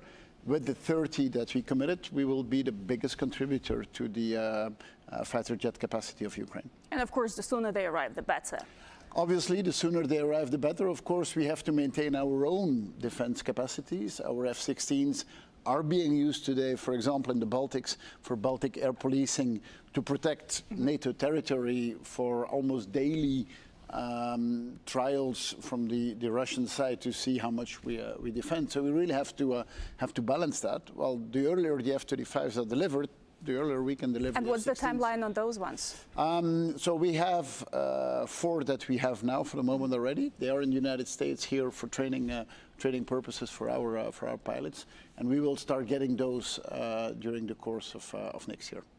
We are living definitely in very uncertain times. Everything is uncertain, and things are increasingly challenging given that half of the world is going through elections. Yeah. And Belgium is one of those countries who just had elections. There's going to be a new government in Belgium, but people do want certainty. Both our populations want certainty to know that the governments can deliver, but also for Ukrainians, it's important to know that we stay committed to the course and we deliver what we promised. Yeah. Are you certain that your new government is going to stick to the pledges that you've made? I really have no doubt on that. And we have a long history of these type of commitments. And these type of commitments were always maintained, even if you get new governments. And really, the public debate that we've had over the past months related to our election about Ukraine, there was really almost no doubt, no difference between the different parties. So I'm really confident that the agreement that we signed, and we signed that agreement, I mean, that is something that needs to be respected, whichever government is there. So yeah, democracy leads to changing governments. That's how democracy works. But stability and long-term commitments with our partners is something that we will respect. This is very reassuring to hear. We all have a lot of doubts how long we can carry on for, that the public getting tired, but it's good to hear that regardless of the government, Belgium can stay the course. But you address an important element, is indeed the support from our home citizens. And you know, you can do all the public policy, all the foreign policy in the world, you can do all the military training in the world. You can only do that as long as you have the support of your home population. And this is something that I think we need to put much more effort on, is to explain why are we supporting Ukraine? Why it is so important to do so? It is important, of course, for the Ukrainians that are fighting for our values, for our security, but it's also a very important signal we give to the rest of the world, is that we Europeans, we will defend our way of life, and we will do so together with our American friends and other NATO friends. And it's more important than ever to explain what we are doing and to maintain the support from our home population. I'm not saying that because I feel that it is under pressure, but the moment you lose it, it's too late. And of course, the other side is doing everything possible Exactly. to make sure that there is no public support, trying to sow doubt and make sure that we do not stay committed. Support for Ukraine is one side of the dimension. The other side is, of course, our commitment to our own security, and that comes with defense spending as well. A lot of allies are coming to Washington saying that they will deliver the 2% pledge this year. I think it's 23 out of 32 this year. Belgium is not there yet. How do you explain that, and are you going to get there? So we're not there yet.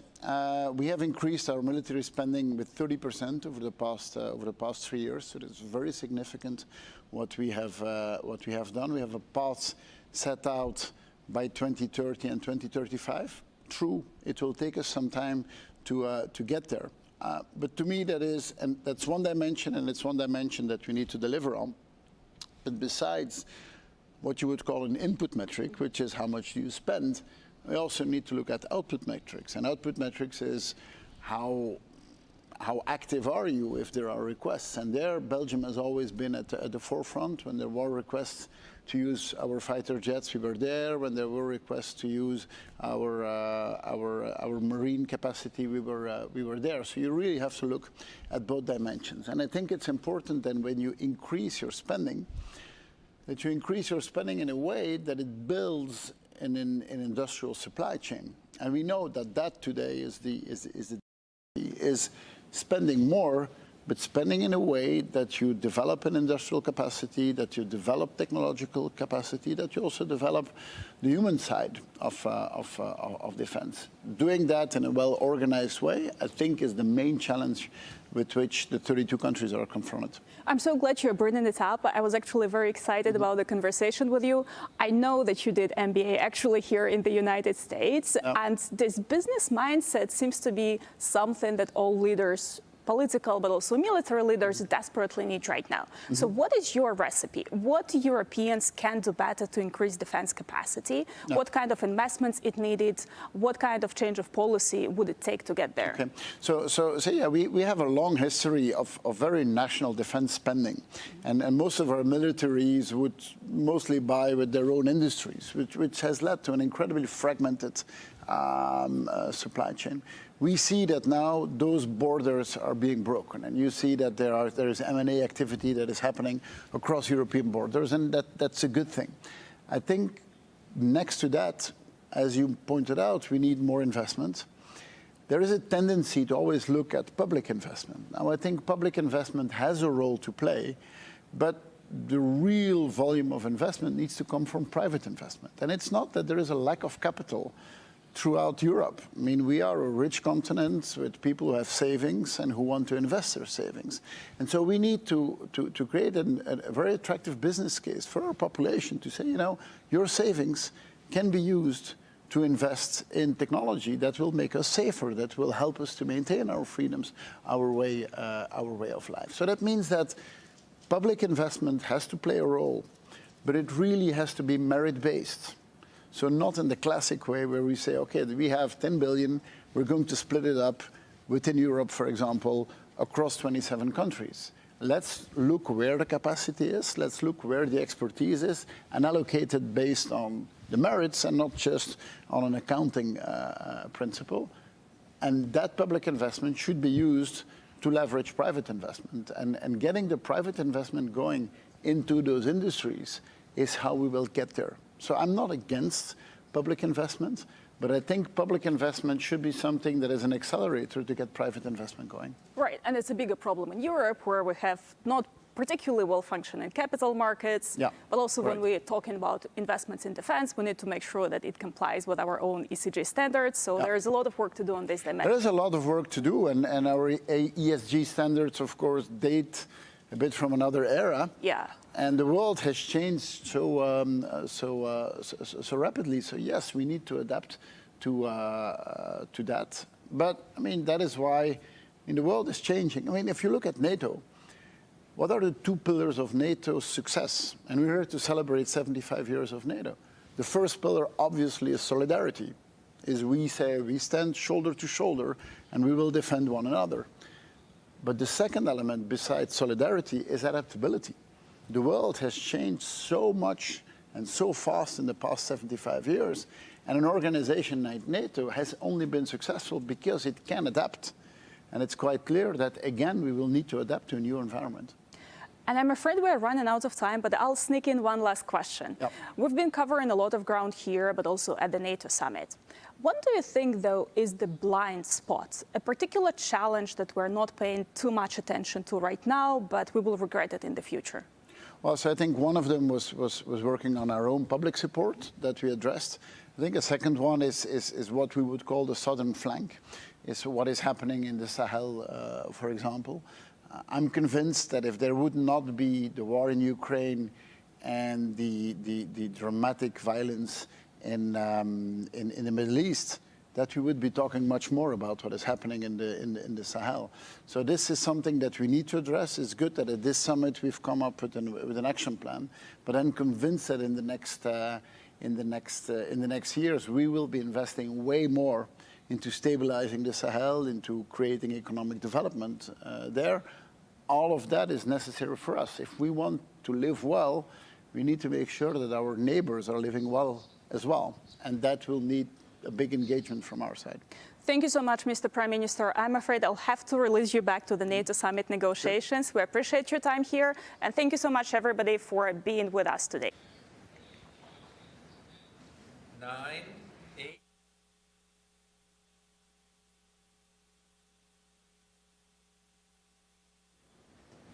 Welcome back to the NATO Public Forum. I'm Nadia Shadlow, a senior fellow at the Hudson Institute, and it's my pleasure this afternoon to have an opportunity to have a conversation with Greek Prime Minister Kyriakos Mitsotakis. Prime Minister, it's really great to be here with you today, and since we only have a few minutes, I wanted to jump right in. When you became Prime Minister first in 2019, Europe looked different. And the challenges facing NATO seemed perhaps less intense than what we're facing today. So could you talk to us a little bit about whether or not NATO has been adapting enough since 2019, since 2022? I know Greece has been really in the lead in terms of modernization and adaptation, but I'd love to hear your views. When I became Prime Minister in 2019, no one thought that we would be faced with a war at the heart of the European continent. But this is what we have to deal with after Russia's unprovoked invasion of Ukraine. And I do believe that the alliance has adjusted and has tackled this momentous challenge as successfully as it could. Back in 2019, we were still faced with the question of whether enough European countries would meet the 2% commitment, 2% of defense spending as a percentage of GDP. Now most countries have already met that target, and those that haven't have made very clear pledges that they will do so. Greece has been one of those countries that has surpassed the 2% threshold ever since essentially we joined the alliance. We'll be spending 3% of our GDP on defense, significantly modernizing our armed forces, and thus contributing to the overall capabilities of the alliance. So new challenges force us to think differently, also in terms of what this means for the collective European security as a pillar of the overall NATO integrated structure. And I think this discussion is advancing at a very fast pace in Europe. Yeah, so you mentioned European security. How do EU defense measures complement NATO, or how do you see the relationship between EU efforts to increase and substantially increase its defense and NATO? Is the relationship complementary, and how so? In my mind, it is fully complementary. We need to spend more, but we also need to be smarter about how we allocate our defense spendings. When I look at the European defense industry, I see a lot of fragmentation. I don't see enough interoperability. I see a lot of, sometimes maybe, I wouldn't say a necessary competition, but certainly too many weapons systems that don't necessarily talk to each other. So we need to spend more, but we also need to be smarter about how we integrate our spending. And I guess I do think that at a time when the Russian invasion of Ukraine poses an existential threat for Europe, we also need to be creative in terms of finding new sources of funding in order to support our defense spending. It is not just going to be enough to rely on national budgets as we have done so far. And that is why I've been one of those strong proponents that we need some sort of European facility that will complement the defense spending that we undertake at the national level with more European funding.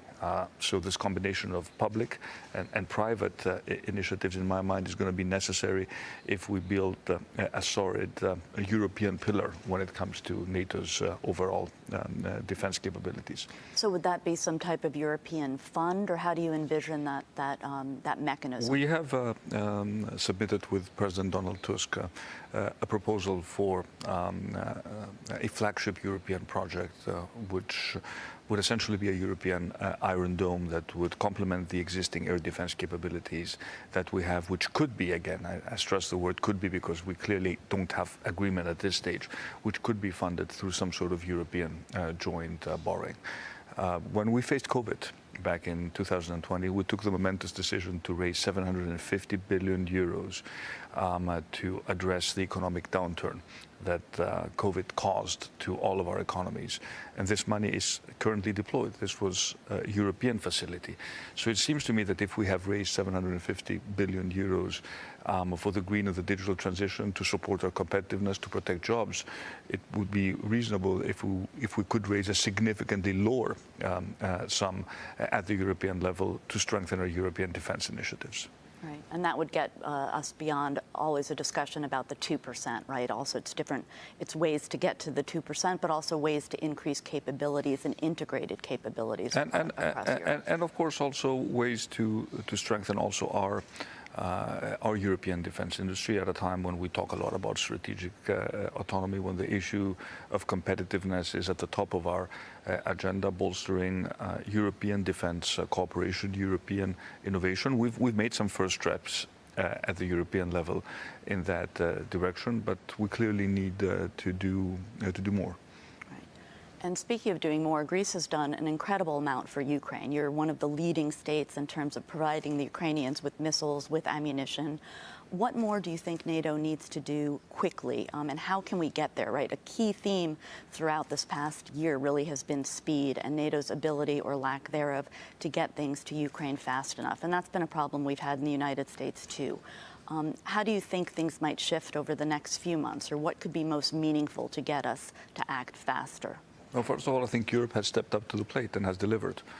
Back in 2022, I think many, including many in Moscow, would have placed bets on the inability of Europe to remain united when it comes to supporting Ukraine. They were wrong. Europe remains united. We are providing Ukraine with European financial assistance, 50 billion euros. That's a significant package that we agreed a few months ago, but also member states are providing Ukraine with defense capabilities to the best of our abilities, and we will continue to do so. And initiatives such as the Czech initiative, for example, have proven to be very efficient in terms of delivering aid to Ukraine as quickly as possible. And at the same time, we need to look at the holes this has created to our own defense capabilities. And as much as we talk about sophisticated systems, we also need to make sure that we have the basics. I mean, Ukraine demonstrated how important, for example, 155 shells are, and that not everything is going to be sort of as technology driven proven in a modern war as many people thought. So making sure that we also streamline production, strengthen our stockpiles, while at the same time having the capability to support Ukraine. This is a challenge that we have to meet. Right. Quantity matters. Quantity and quality. Yeah. Can you tell us a little bit more about the Czech initiative that you just mentioned in passing? Well, I think the Czech initiative has proven to be an efficient way of transferring weapon systems to Ukraine. Many countries have joined that initiative, and as you pointed out, now it's just up to speed and making sure that the necessary transactions, whenever they involve, for example, sale of equipment, take place as quickly as possible. And it seems to me that this is one avenue which is worth exploring further. So as we close, what is your hope for the 75th Public Forum? What do you think, NATO, what would you like to see out of the 75th Anniversary Summit? Well, first of all, I think it is important to take stock of what we have achieved. NATO has been successful because it has been able to adapt and occasionally even reinvent itself. And this is exactly what we need to do now. For me, the most crucial aspect of NATO has always been the strength of the transatlantic partnership. And I think it is very, very important that we maintain this mutual commitment, but to also recognize that in an alliance, we all need to do our own part. There are no free riders, and that is why meeting the 2% commitment is so important, at least for those countries that have always been very consistent with this target. And maybe at some point we will need to discuss about raising it. Maybe 2% is not enough. Maybe we need to get to 2.5% if we really want to deliver everything we want to do within the alliance. But the one thing which is certain is that at a time of great uncertainty, being part of an alliance that is strong, defensive, and capable of defending us all against external threats is as important as it has ever been. Well, thank you so much. Thank you. It's been a pleasure. Thank you. Thank you.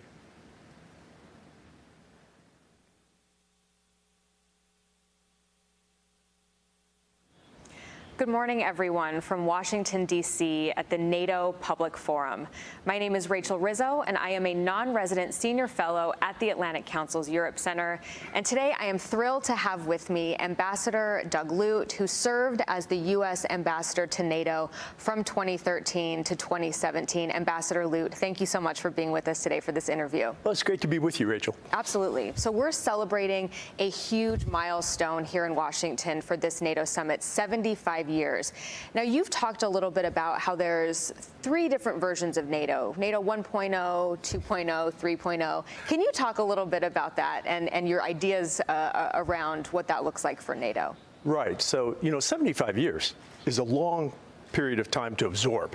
And so I think it's useful to unpack the 75-year history of the alliance, now the longest serving alliance in modern history, right, into these 3 periods. And 1.0, 2.0, 3.0 is sort of a nod to the next generation, right?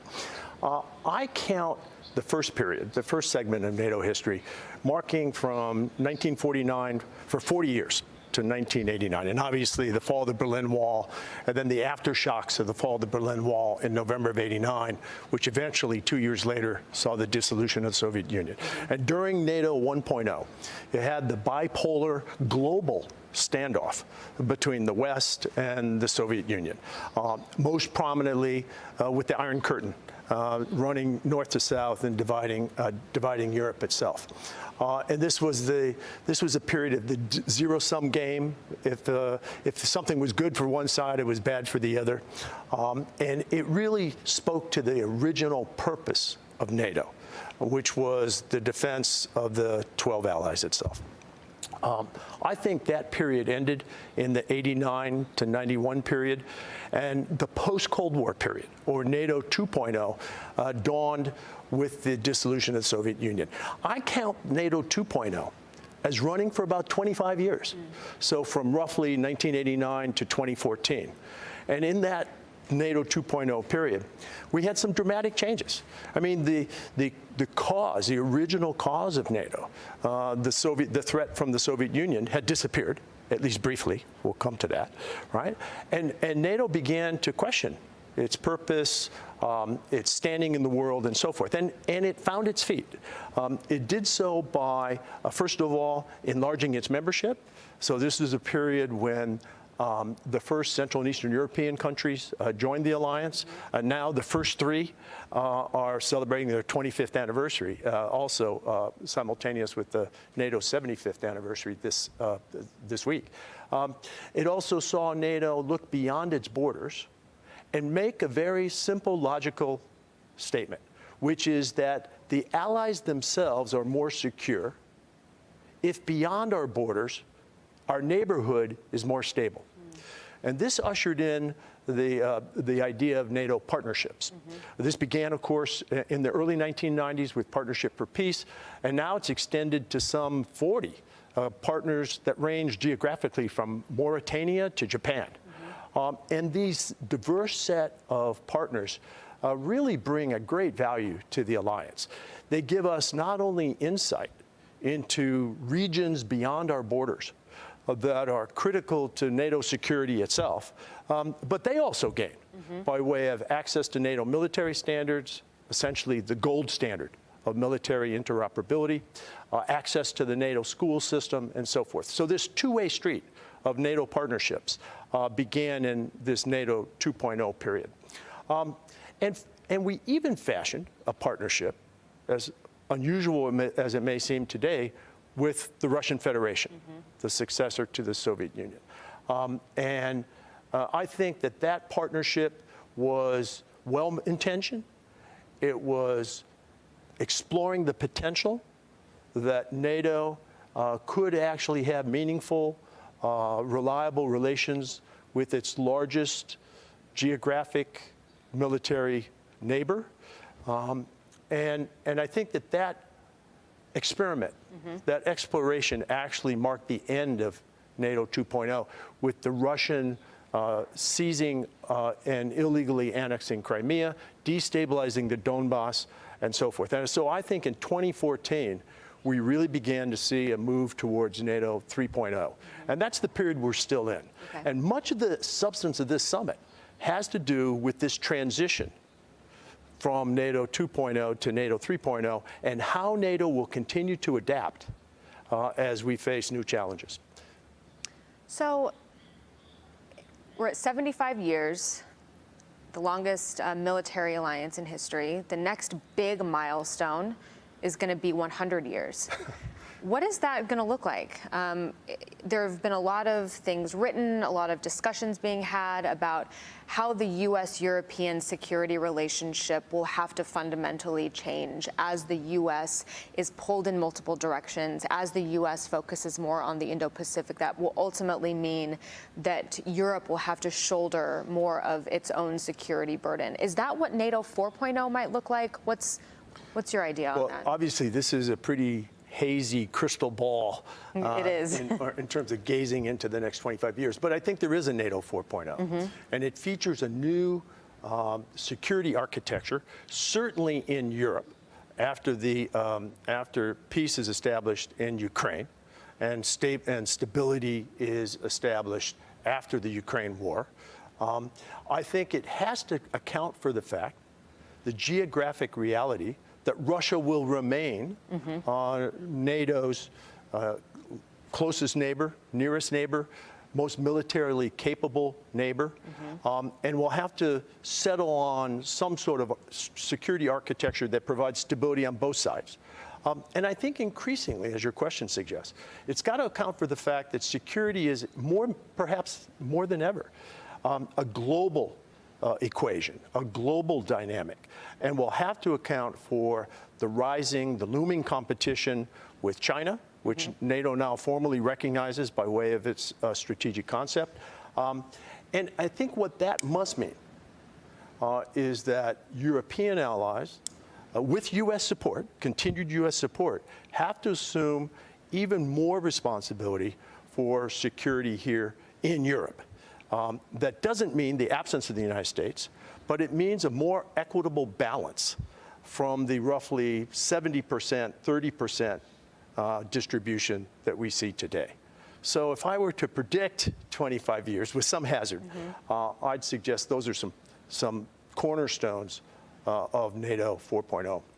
One of the major meetings that's going to happen at this summit is alongside NATO's Indo-Pacific partners. And there's sort of a debate happening in Washington about the role that NATO has to play in the Indo-Pacific. Secretary General Stoltenberg has made it clear that this is not about NATO pushing itself into the Indo-Pacific, but it's a response to China's inroads throughout Europe. But there's also another side of that debate where people say, look, NATO's main area, its main theater of operations is the European continent. Its main adversary is Russia, and that's what it should be focusing on. What are your thoughts on how NATO should navigate this new geographical challenge when it comes to China and the Indo-Pacific? Well, I think the first point to make very clear is that the NATO treaty itself lays out the geographic confines of the alliance. So it is the North Atlantic area. Yep.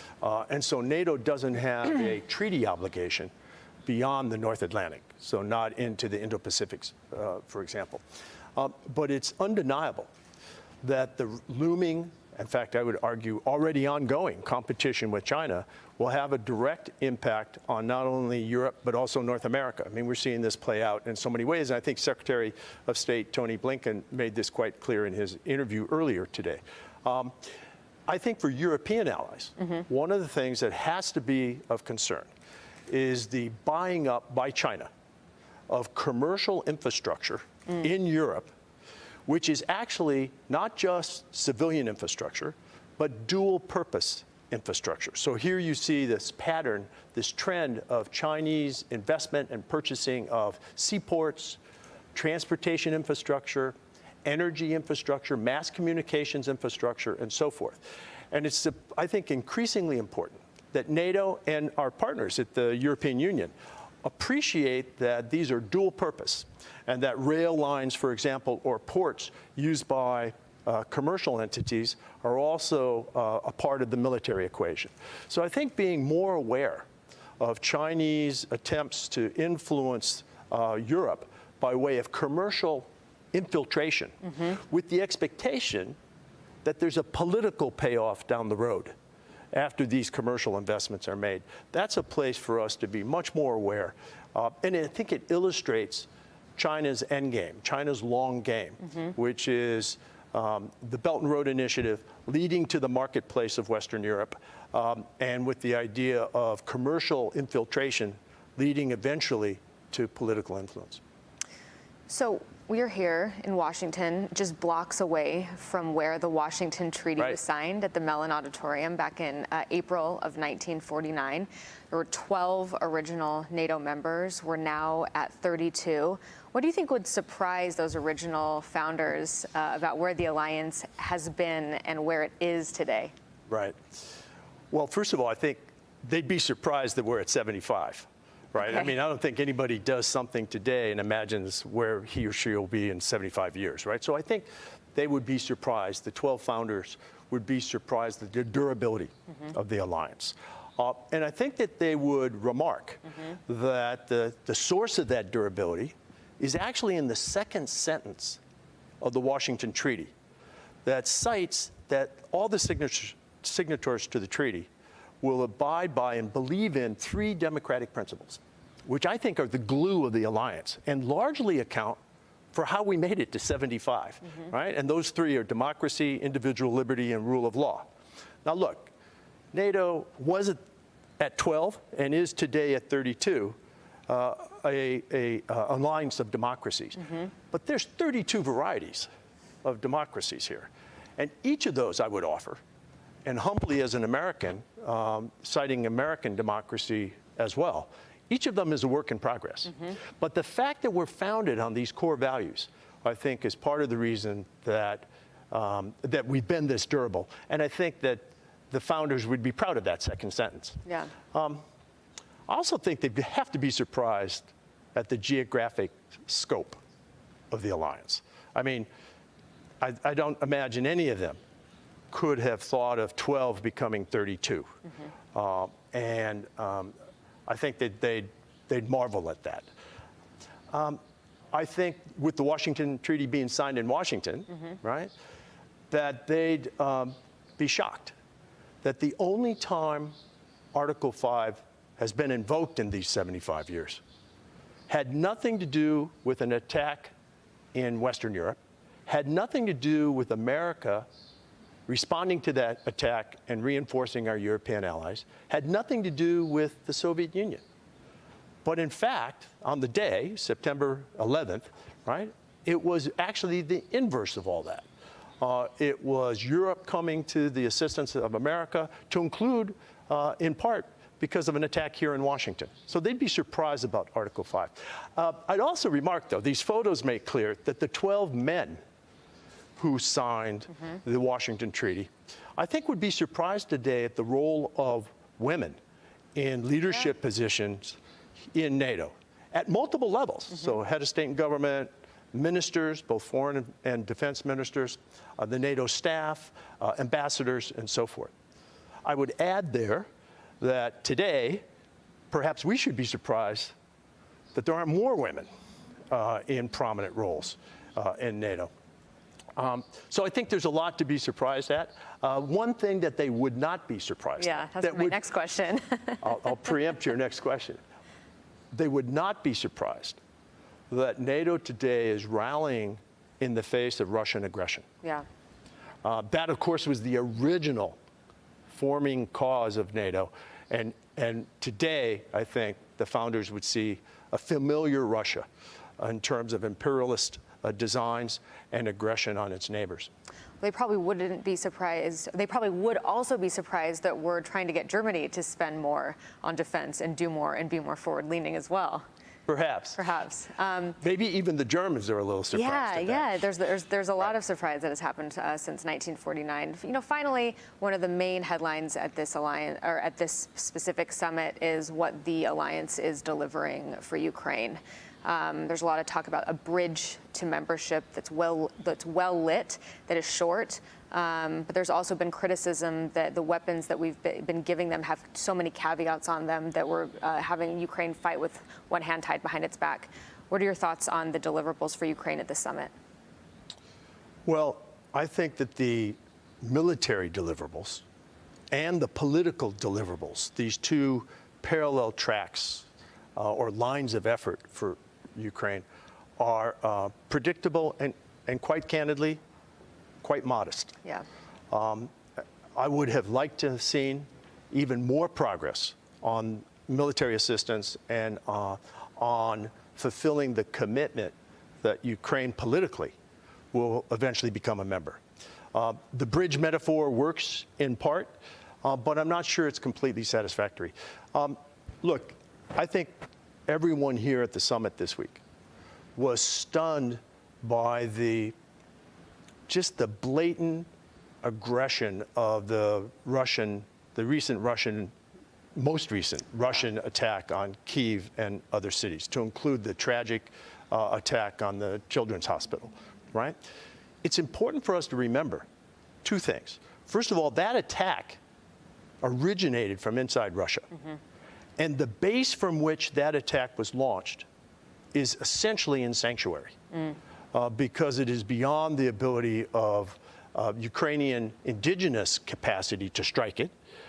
And we have placed limits on the geographic range of the systems we've provided Ukraine.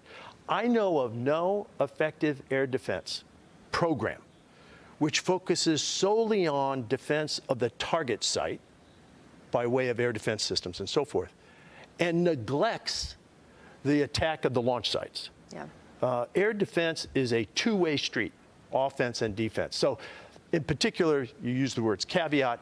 I think that the restrictions, the caveats that we've placed and others have placed on some of our systems are not justifiable in legal terms. These are legitimate military targets, and they don't make sense in terms of military science. Thank you for that clear answer and for your support of NATO and your support of Ukraine as well, and for this interview, Ambassador Lute. And to our audience watching online, tune in for another 2 days of programming here at the NATO Public Forum in Washington. Thank you so much.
Welcome back.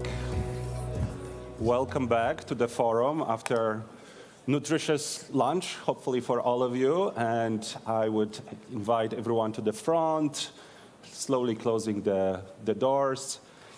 So we're back for the second half of the day. I hope you had great first half of the day, good conversations over lunch. Exciting part two of our program. Before we start with our next panel, I'm going to invite you to watch a video, one of our video productions on the pressing issues of NATO's eastern borders. So please watch the video with us. Thanks. As a fighter pilot, it's an honor to be here in the Baltic Air Policy mission in Lithuania, in Chile Air Force Base. Especially this year, which is the 20th anniversary of the BAT mission and the 75th anniversary of NATO, an organization which works for the freedom and security of all its members. I perform my part of the collective defense effort of all allies, just in order to deter possible aggressions and defend the population and territories of our alliance. This duty makes me feel very proud, and if required, and as a part of the deep commitment that all of the members have with this organization, I would love to be here again with my friends for the 25th anniversary of the BAT mission and even for the centenary of NATO. Thank you. I believe that for young people who have only ever known peace in their countries, the challenges that NATO is facing may seem distant and foreign. We must not create spaces for our enemies to sow fear and distrust, but we must ensure that our societies are prepared for the threats that we are facing. As NATO reaches its 75th anniversary, the alliance has a lot to be proud of. Yet its greatest accomplishment is providing security and defense to the former captive nations of the Soviet Union. Through the credible deterrence and security provided by NATO, the countries of the eastern flank, including my country, Latvia, have been able to prosper, escape Russia's imperial orbit, and the Iron Curtain we see today. This mission, however, has not yet been completed. Our Ukrainian friends deserve the same. This is the first big anniversary Finland is celebrating as a member of NATO. But NATO has been important to Finland for over 75 years. By keeping the peace in Europe during the Cold War, and by preventing Soviet efforts to dominate Europe, NATO contributed to Finland remaining independent. Today, Finns across the political spectrum are determined to safeguard democracy, individual liberty, and the rule of law. And as allies, we're ready to do this across the transatlantic space. Finland has always been ready to defend itself. As one of some 900,000 reservists, I am so happy we no longer have to do it alone, but together with our allies. Thank you. This larger occasion contains within itself the 20th anniversary of NATO's eastern expansion in 2004, and this represented a major milestone in Bulgaria's and Central and East Europe's process of Europeanization based on deep-seated military modernization and democratization of security policy. And moreover, as a country located on the southern and eastern flank of Europe, Bulgaria now enjoys an unparalleled level of security, which was, however, critically missing in its difficult past defined by wars and foreign authoritarian domination. NATO should pay ever more attention to the eastern flank and encourage societies in member states to be proactive about their security and freedoms. The alliance can create a reflex against authoritarianism, something that is especially needed now. I believe that the Black Sea region is still not a priority, unfortunately, and this must change as soon as possible. The ongoing Russian invasion in Ukraine is turning the Black Sea into an increasingly dangerous and an inaccessible arena for NATO. For Turkey, the Black Sea holds critical importance as a significant economic artery, a buffer between Russia and Ankara, and a critical security flank. In this summit, NATO should prioritize strengthening its A2AD capabilities in the region, as well as strengthening regional collaboration mechanisms between littoral states, Turkey, Romania, and Bulgaria under an allied framework. Great. I hope you enjoyed the video. And now we'll have a conversation that fits, of course, very well with the theme of European security transformed, with, I must say, my favorite foreign minister, Radek Sikorski, not surprisingly, but one that will be moderated by a colleague from the Atlantic Council, Jenna Ben-Yehuda. Jenna, the floor is yours.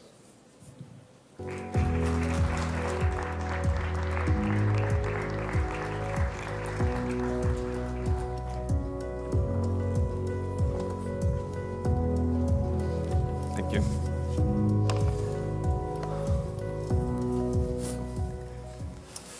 Welcome back. We're delighted to have you all here at the NATO Public Forum. I'm Jenna Ben-Yehuda, Executive Vice President at the Atlantic Council. We are here to talk about Russia's brutal war in Ukraine and how it has fundamentally changed the security landscape in Europe. And to discuss these changes and the future of the alliance, we have with us really tremendous speakers here today. To my right, we have His Excellency Gabrielius Landsbergis, Foreign Minister of Lithuania. Welcome.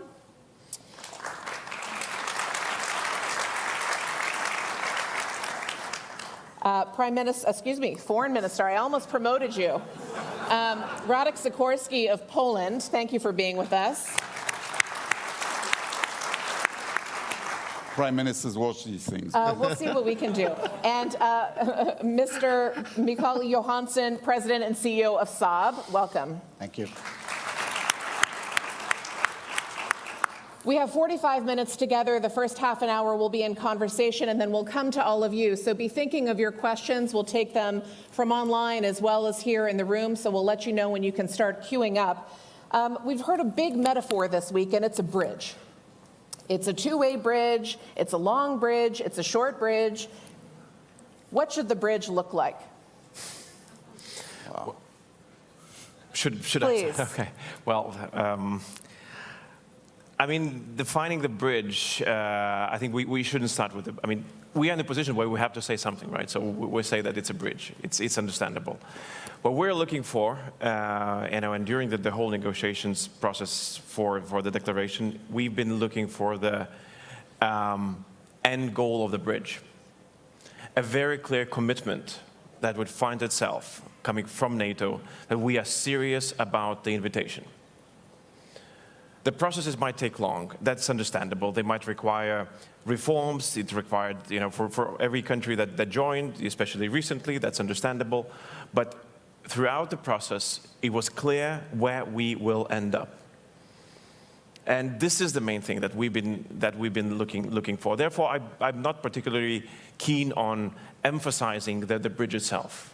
I'm still remaining a person of a goal-oriented person.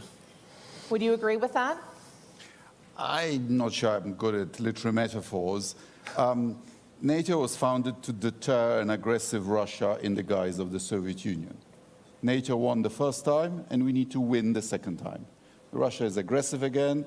She has broken international law, her own voluntarily accepted treaties, Budapest Memorandum, and many, many international documents. Putin should not benefit from his act of aggression. And it's our business to help Ukraine win this so that we don't have to spend the money and treasure and worse on doing the job ourselves. And so what does success look like in this context? What do you think is confidence building for Ukraine coming out of this summit? Well, success is that Putin makes a phone call to his defense minister and tells him to get out of Ukraine.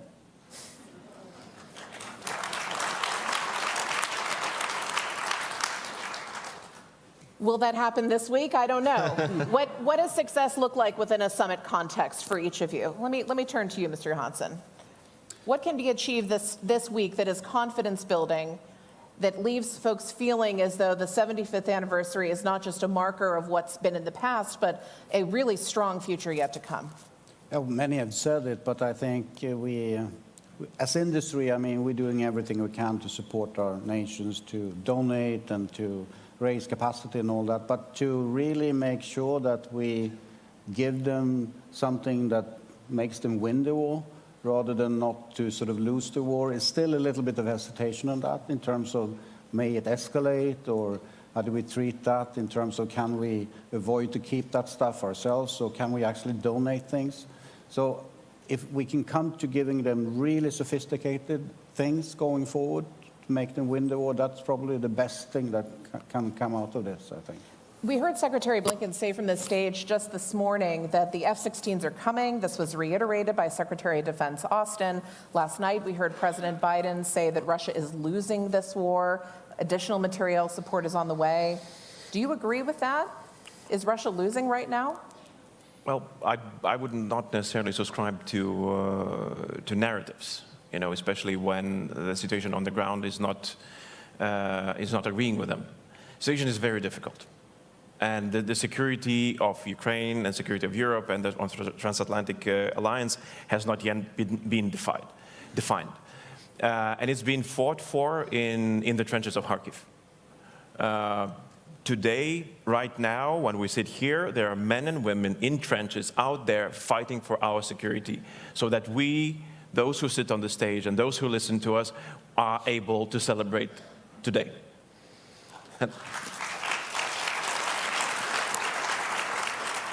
And it's this passage of history has not yet been written. So it's, we can help, and we are helping. And I hope that the things that we are doing today, that the decisions that will be made throughout these days, will add to that passage as something of a course to the victory, because there's no other alternative. If it's not the victory, then it's lost. If it's lost, it's our loss. It's not just Ukrainian or anybody else. It's everybody who is here will lose that. And for defining what could be a success of these couple of days in Washington, Putin sent a very horrible and bloody postcard to each and every one here. What he thinks of us being gathered here, with an ultrasonic missile that attacked a children's hospital in Kyiv. That's on us, if we're going to react to that.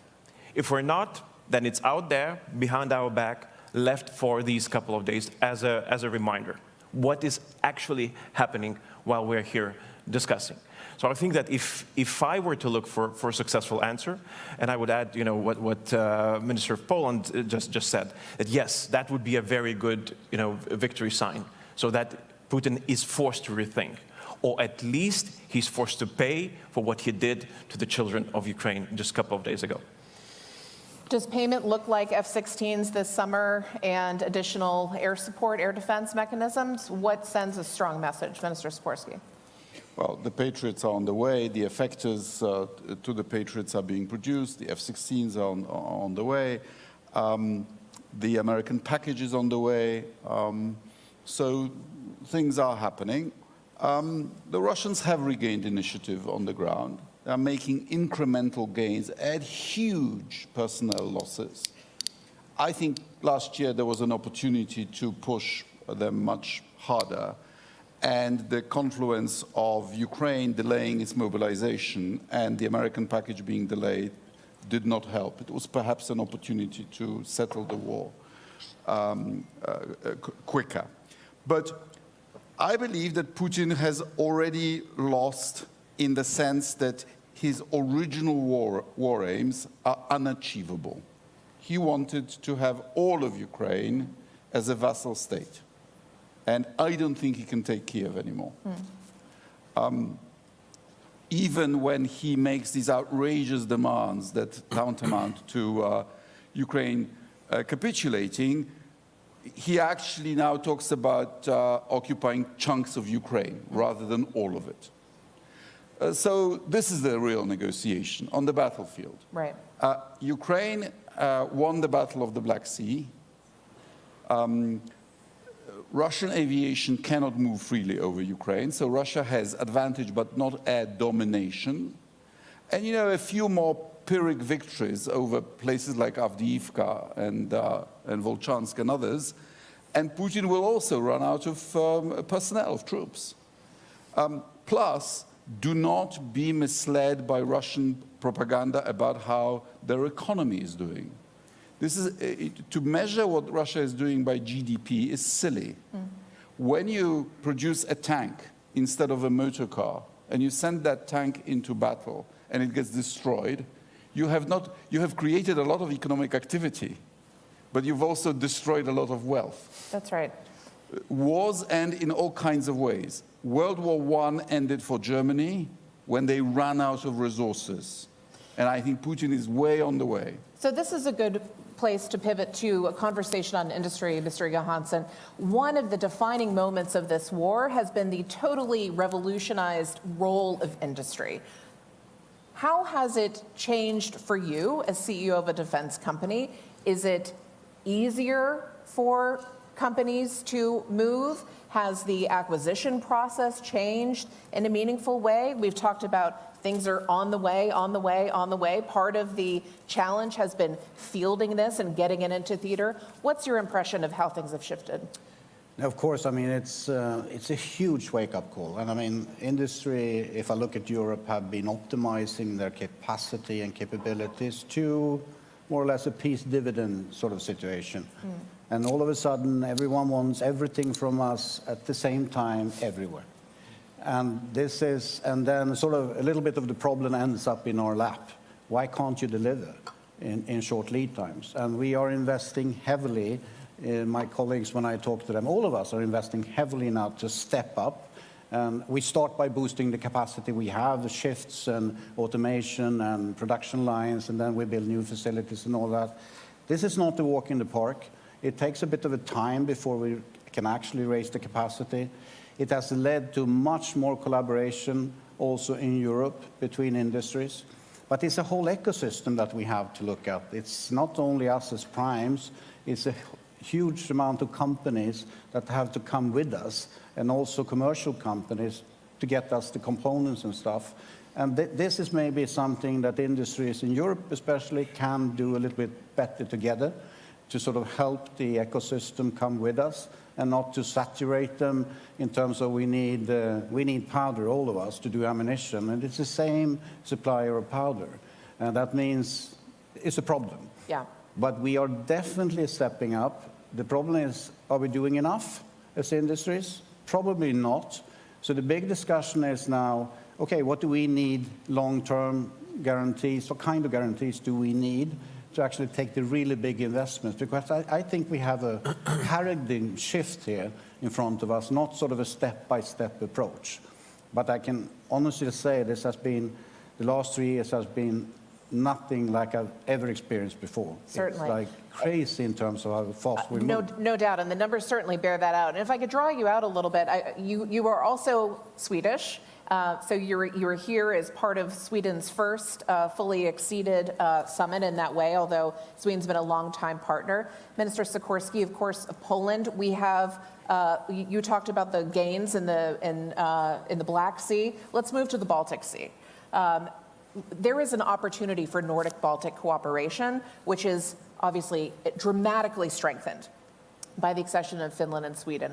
What do you see as the capabilities between your nations, and what is first out there that you really want to see in the next 6, 12, 18 months as a result of accession?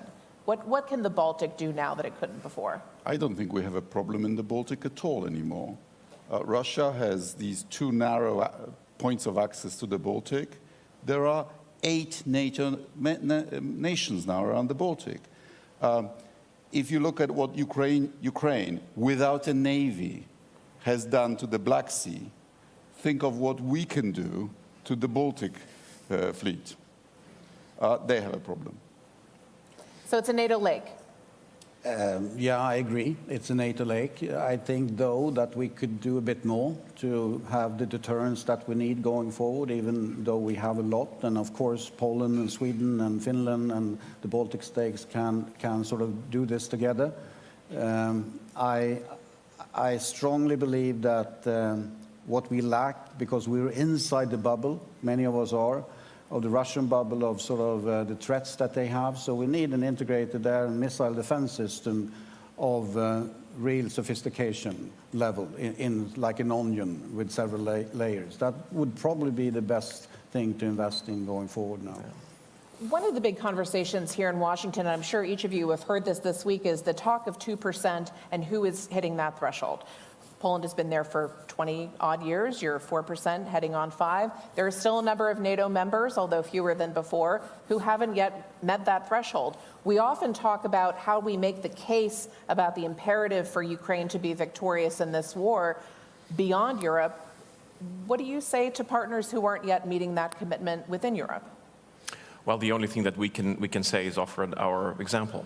And as Poland did, as you mentioned, with already in the past, we've just reached 3% in Lithuania by actually adding even some additional taxes to the people, because there is no other way to, how can we fund the procurement that is needed for our country.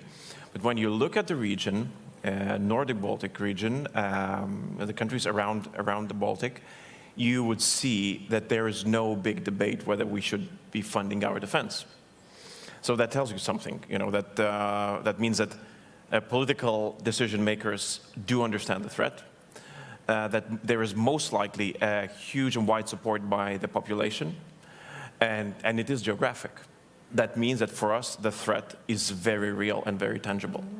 So with that, when we're trying to influence a debate that is taking place here, for example, today in Washington, it's not that we're saying, look, let's all of us find a way how to finance. We're saying, look, we are already doing this.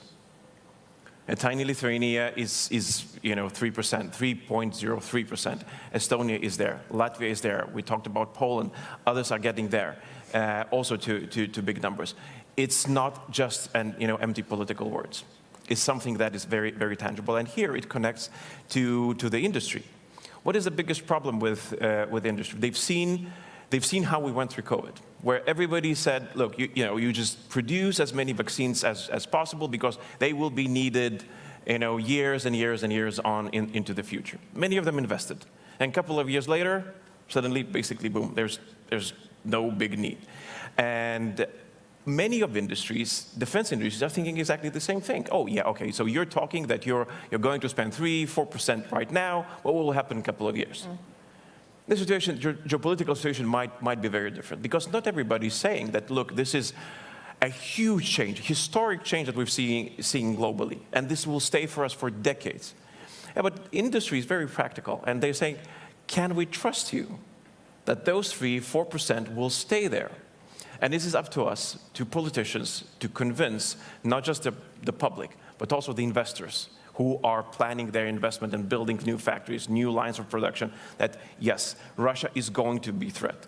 Other dictators are being emboldened. And unfortunately, for many of us, we are entering an unstable period in our history, and we have to be prepared for that. And that's why we are going to invest, we are going to devote money, and you can invest into this or that factory. I think this is a really important point. Mr. Johansson, I'd love for you to respond to this. It requires massive capital investments to produce the kinds of systems that Saab is known for. Can you walk us through some of the decision-making as president and CEO of this company that you think about? What kind of investments will be there? What does the market look like years down the road? And does the EU align with this, with NATO requirements, or is there a gap there? Many questions at the same time, but let me try and say that, of course, our industry comes from a peace dividend period. So, of course, there is some hesitation on, okay, how long-term will this be in terms of how can we trust that you will never sort of dismantle again the critical mass that we need to keep call it a lukewarm production capacity, even if times go in a different direction. So, of course, that's the owner's perspective. I mean, return on investment is what we need to understand. So this is a business case. We're taking much more risks today than we did 3-4 years ago in terms of what the board approves and what the owners approve. So we're getting there, but we actually do not understand the aggregated demand situation that the politicians and the countries are looking for. What are the NATO new requirements on capabilities in different regions? It hasn't been fully settled yet. If we knew that in a 10 to 15-year time period, of course, the investment perspective would be much more different. Looking at EU and Europe, of course, what the EU is doing is great in terms of initiatives, financial incentives to start having companies and countries collaborating. I support that 100%, but they don't put any money into it. You can compare it to the pandemic when you put like 700 billion euros in a fund or something to make companies work on that. And they did. But you put 1.5 billion euro in something which is important, you say, that is, sorry, peanuts. If we really are serious about this long term, we have to show that. And then EU cannot guide what capabilities we need in Europe. That is a NATO responsibility, is my perspective. We have to be completely aligned. So member states, sovereign sort of decisions, and being part of the alliance is important planning here. And we need to understand the aggregated demand. But of course, EU can step up and put a huge amount of money in that fund, more than 100 billion euros, and then you will see things happening. That's what I like to see. So the rhetoric needs to be met by action and by resources. Minister Sikorsky, we've heard a lot of rhetoric about the role of China. Europe is now fighting this battle to help Ukraine win against Russia. China has been a not insignificant player in this process. You heard the president last evening talk about that China can't have it both ways. You had Modi, Prime Minister Modi in India, in Russia earlier this week during the hospital attack, I believe. Should India get a pass too? What does it look like for some of these partners who are engaged in providing dramatic material support, especially for purchases of Russian energy?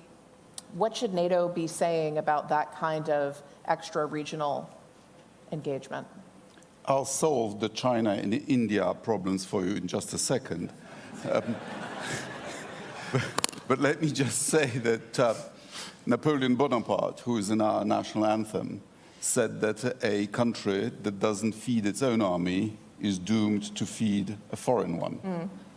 In Poland, we have a somewhat similar saying that every country has an army, either your own or a foreign one. Your own is cheaper in the long run. We are spending over 4% of GDP on defense this year. We have the 14th biggest defense budget in the world, and next year we'll go higher. We will do whatever it takes not to be a Russian colony again, irrespective of what anybody else does.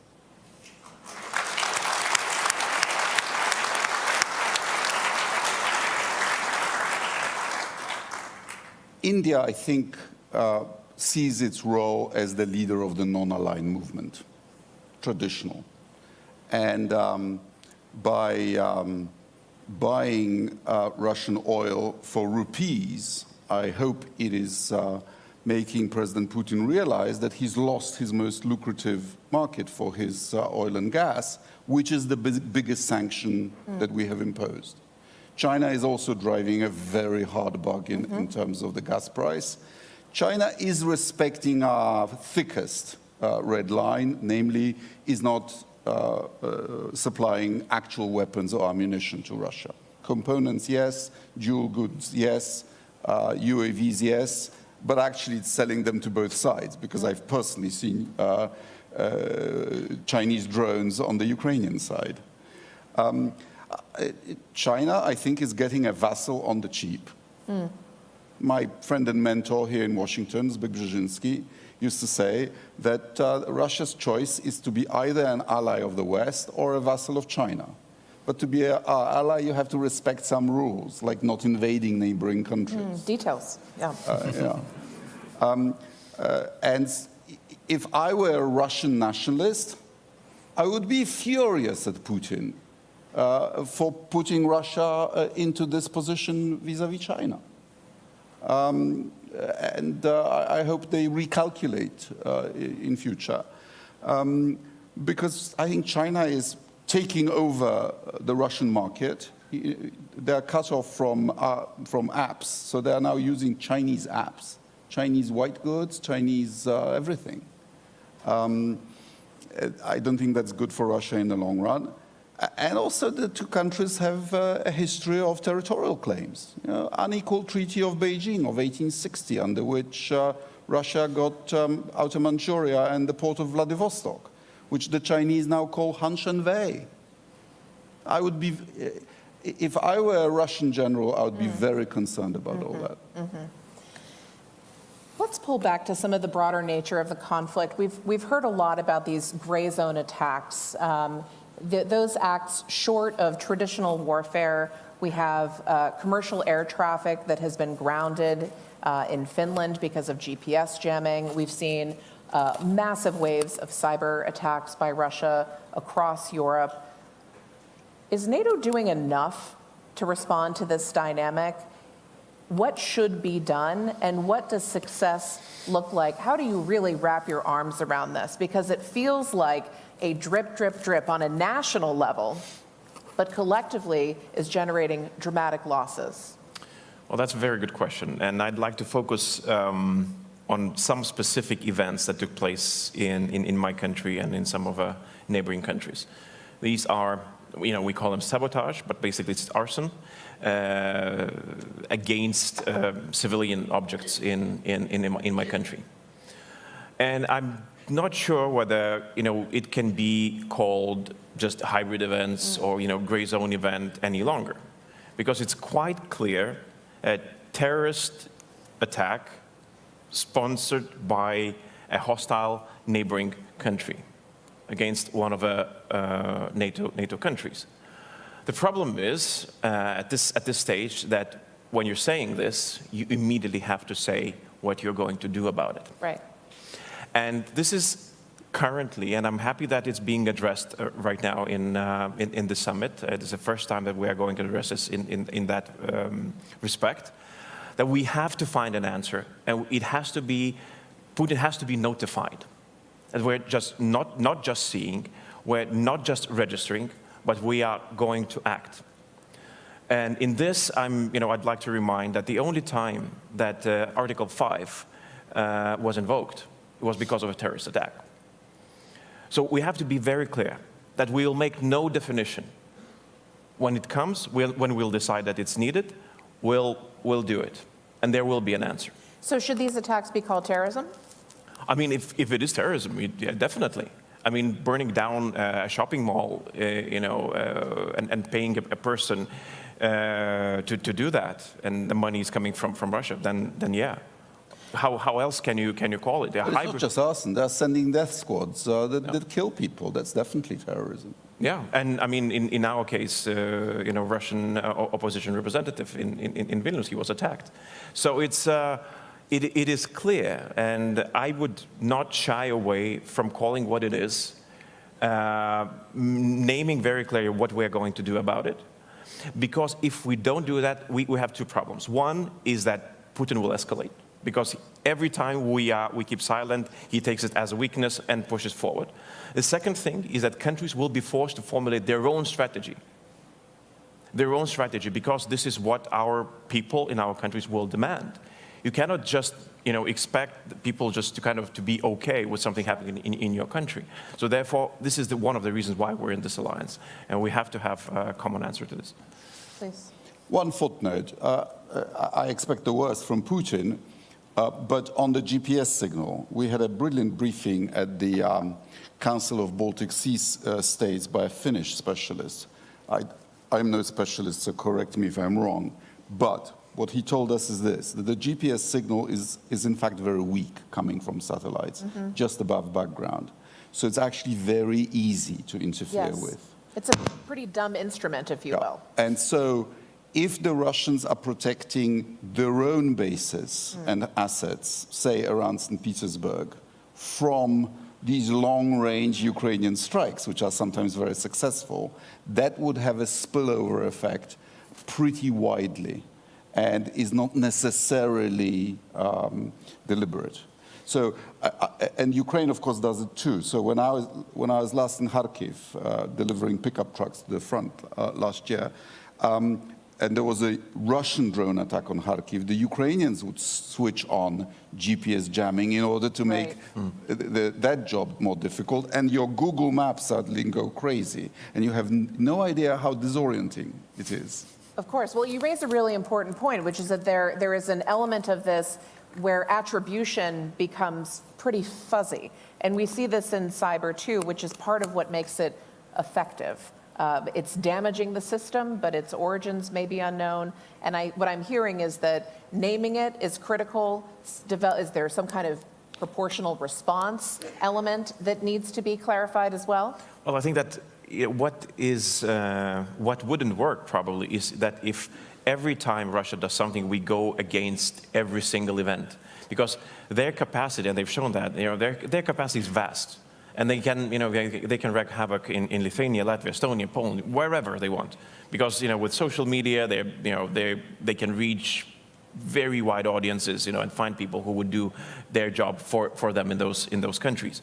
But we have to create a very clear deterrence for these sort of events, so that then the next time they start planning, they know that there is an answer ready, prepared, signed on the table. And if you do this, this will be the answer. And now, currently, the easiest way, I've got this question so many times, like, what would you, suggest? Right. How do you manage this sort of escalation? Now we have a country that's willing to manage escalation for us. They're actually asking here in Washington today, allow us to strike deeper into Russian territory. We will manage your escalation for you. And we're saying, look, no, not right now. So I think that this is mistake. If we cannot find any other reason, no other reason, no children's hospital, no kindergarten, nothing for why to allow them to attack deeper into Russian territory, then at least this. Absolutely. If they attack us in any way that they think of, then let's allow Ukrainians to attack them. I understand that.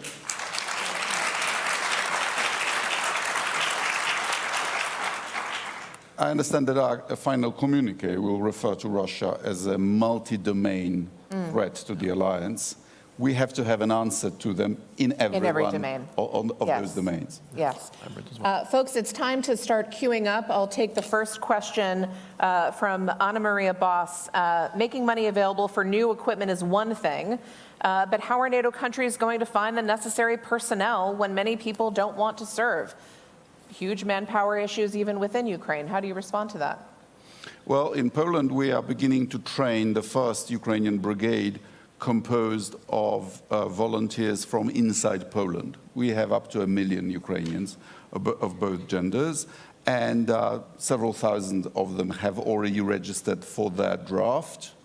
And interestingly, many of them do want to serve and rotate their compatriots, but they say, we don't want to be thrown into the battle without being properly trained and equipped. And we are going to do this for them, and they will then be available to the Ukrainian government as a unit, with the right to return to Poland after they've done their rotation. If every European country did that, Ukraine would have several brigades. Yes.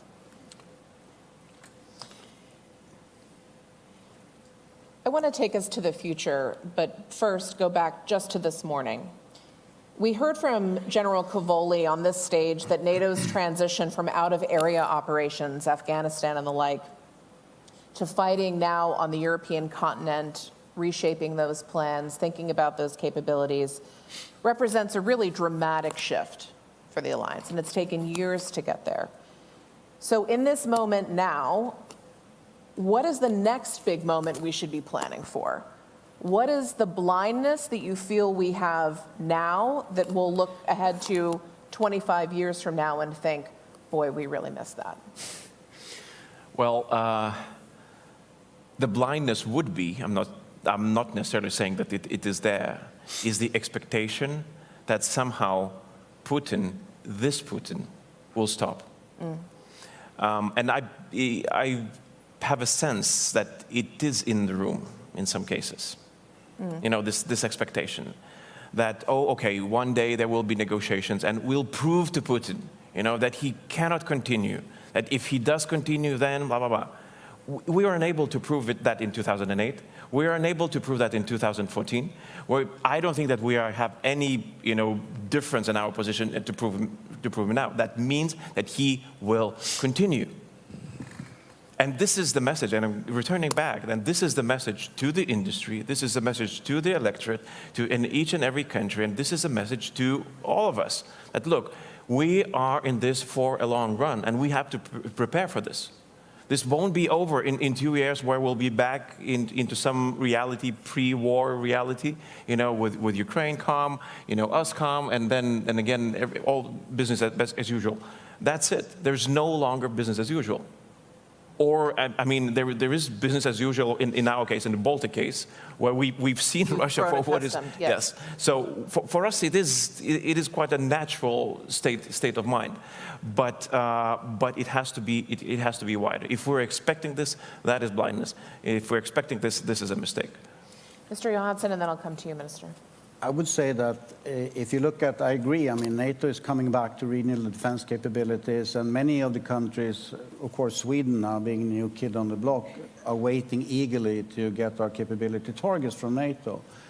Now there are two parts that I think I would like NATO to discuss more, and that is looking at security of supply as a capability target, meaning that NATO could sort of decide where will we have in our sort of geography capabilities to ramp up production or production of drones, or who should take that responsibility? Because today you give different capability targets. I would like to see that as you give them security of supply type of capability targets. That would be great. Then more coordination, more alignment coordination on that in yeah. terms of setting up a regional defense again. Then, of course, the interoperability question is huge. Yeah. And if we cannot come to a new architecture where there is a real multi-domain operation capability which everyone in NATO can hook up into, it will never work. So that's also a big thing going forward to make that happen. Those are the two things I'm thinking about. Minister. Deterring Putin is a NATO job in Europe. And if we stay the course, I believe we can sort him out in a couple of years. The emerging threat, I believe, is an